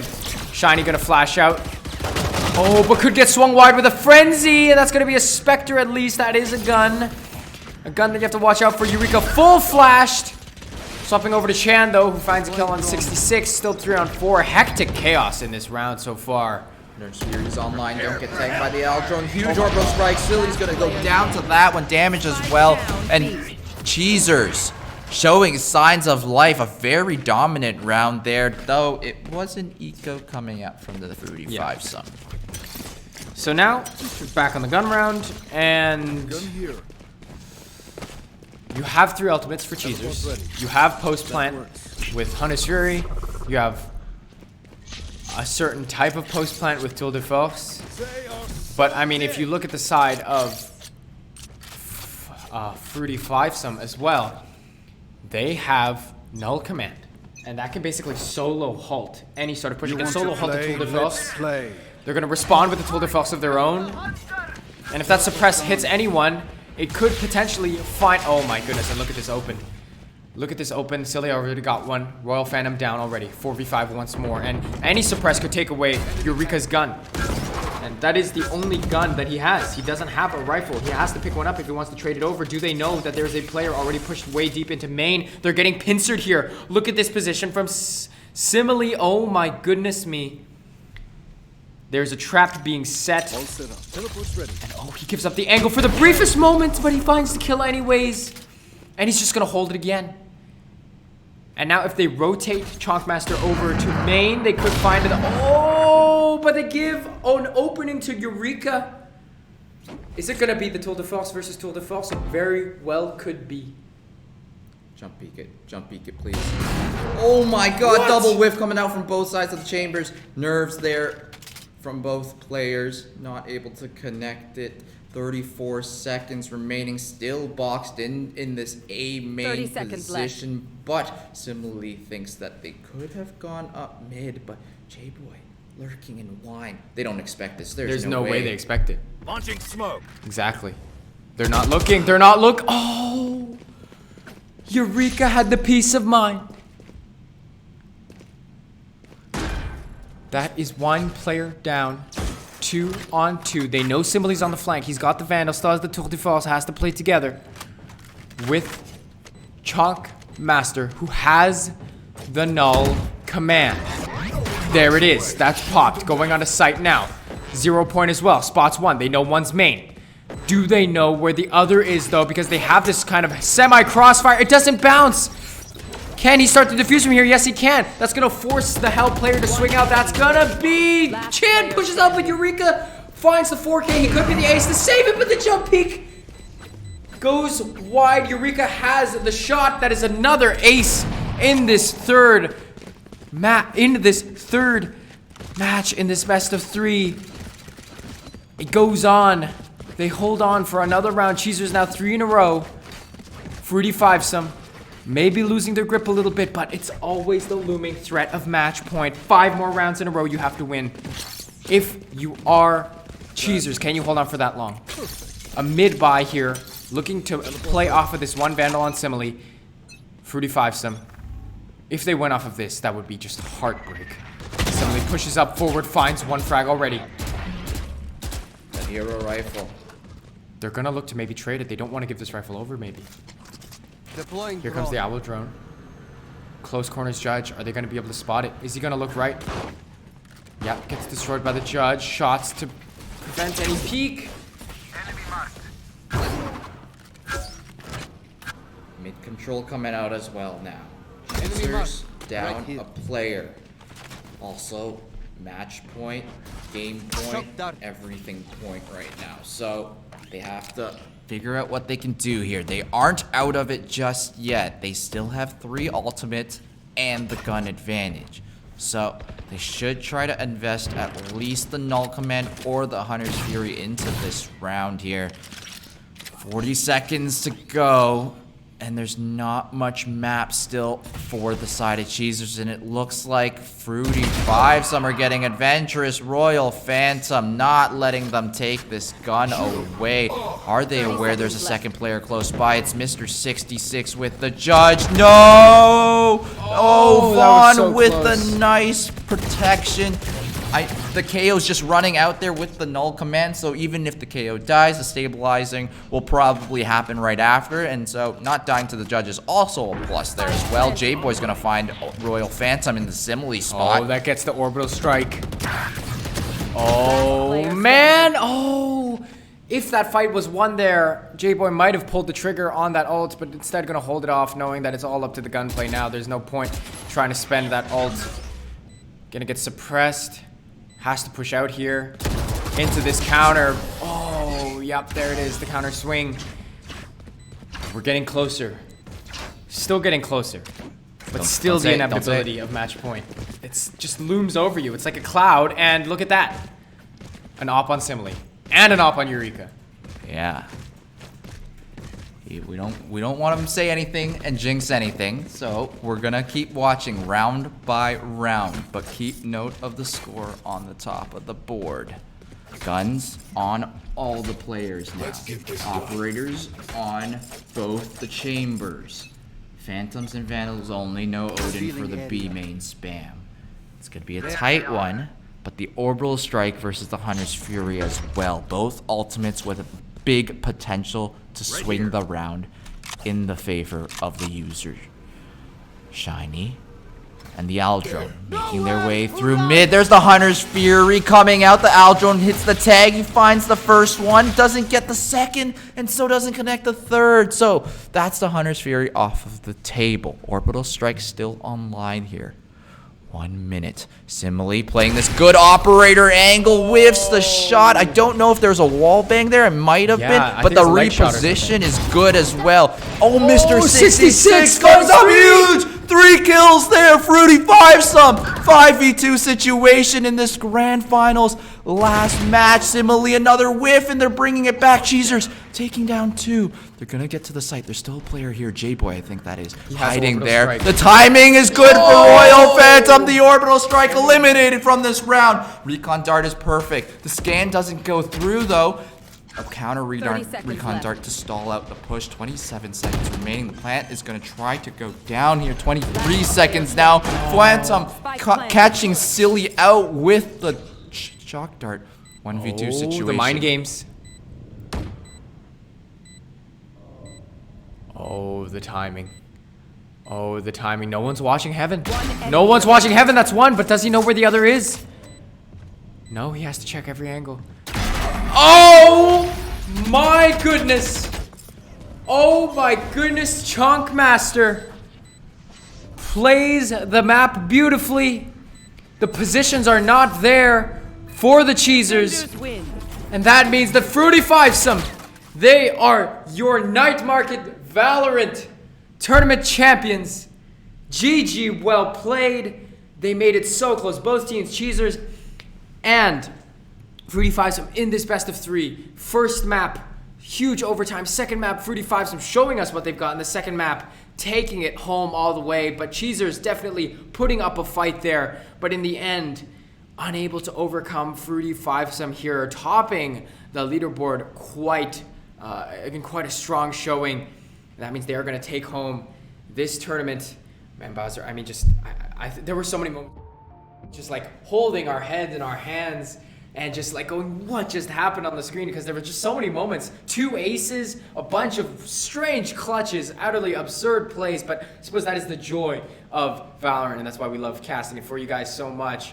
And I mean, I just think that was just intense games, really. Yeah, very brilliant gameplay. And so congratulations once again to the Fruity 5-some, who are taking home the first place prize of the night market. And second place, to be proud of still, Cheezers, walking away with something in their pocket as well. But before we give any shout outs and talk about our sponsors, we do have a wheel spin for the other bracket, because what we had right now was the open bracket. We also had the closed bracket for the players that were plat and below. We'll have that up very shortly. So if you guys are here for that, don't forget that it's happening right now. So how the wheel works is we've got a bunch of prizes, and the players in the closed bracket, the higher you place in that tournament, the more tickets you have. So for example, if you were first place, I believe it was like 40 tickets or something like that, and the lower you are, less tickets along the way. If you want to know how many exact tickets you have in this wheel right now, you can check over to the rule book to see your exact numbers. But we are going to spin the wheel now. So spin the wheel. We'll see if you guys get lucky here. And we've got the Heal Up Squad. Heal Up Squad, if you guys are in the chat, one of our tournament organizers will be sending you an email, I believe, or messaging you on Discord. I think it's one or the other. But whichever it is, you should be checking your socials to make sure that our tournament organizers are contacting you. Long day, long matches. Words are getting lost now. But congratulations to Heal Up Squad. Thank you for showing up to the closed bracket, and thank you, or the open bracket, closed bracket. Closed bracket is the lower bracket. So thank you for showing up for the closed bracket. Thank you for everyone else that signed up and played for that one as well. And before we do that, maybe a quick shout out to the sponsor. Yeah, so thank you very much to Deliver, who sponsor all of us here at UW Esports. You know, if Deliver helps to fulfill shipments for mom and pop stores and also the biggest stores that you can see, Walmart. But again, they don't forget about those mom and pop shops, those corner stores that you and I love to go to. Some places I like to go to for some nice, like some bolo bao, some pineapple buns. But that is a tangent that I will go off to later. But yes, thank you, always Deliver. And make sure you keep your ears up. We will let you know. Use !Deliver, that's DELIVERR in the chat to learn more about Deliver. And keep your ears up because Deliver is always looking for UW students to work with them, and if we hear anything about that, we will be sure to let you guys know because Deliver, was founded here at from students at UW, and they're always looking to give opportunities to UW students. So of course, as always, thank you so much to Deliver for sponsoring us here at UW Esports. Thank you to all of you for showing up today, all of the players, all the teams that came out to play in this Valorant tournament. Hope you guys enjoyed Night Market. We certainly enjoyed bringing it to you here at the caster desk. Thank you for everyone who watched and supported the teams and us. And that is going to be Blobfish, Bowser, and Luigi on production, signing off on today's cast. Thank you everyone so much for being here. We will see you guys next time for some more Valorant.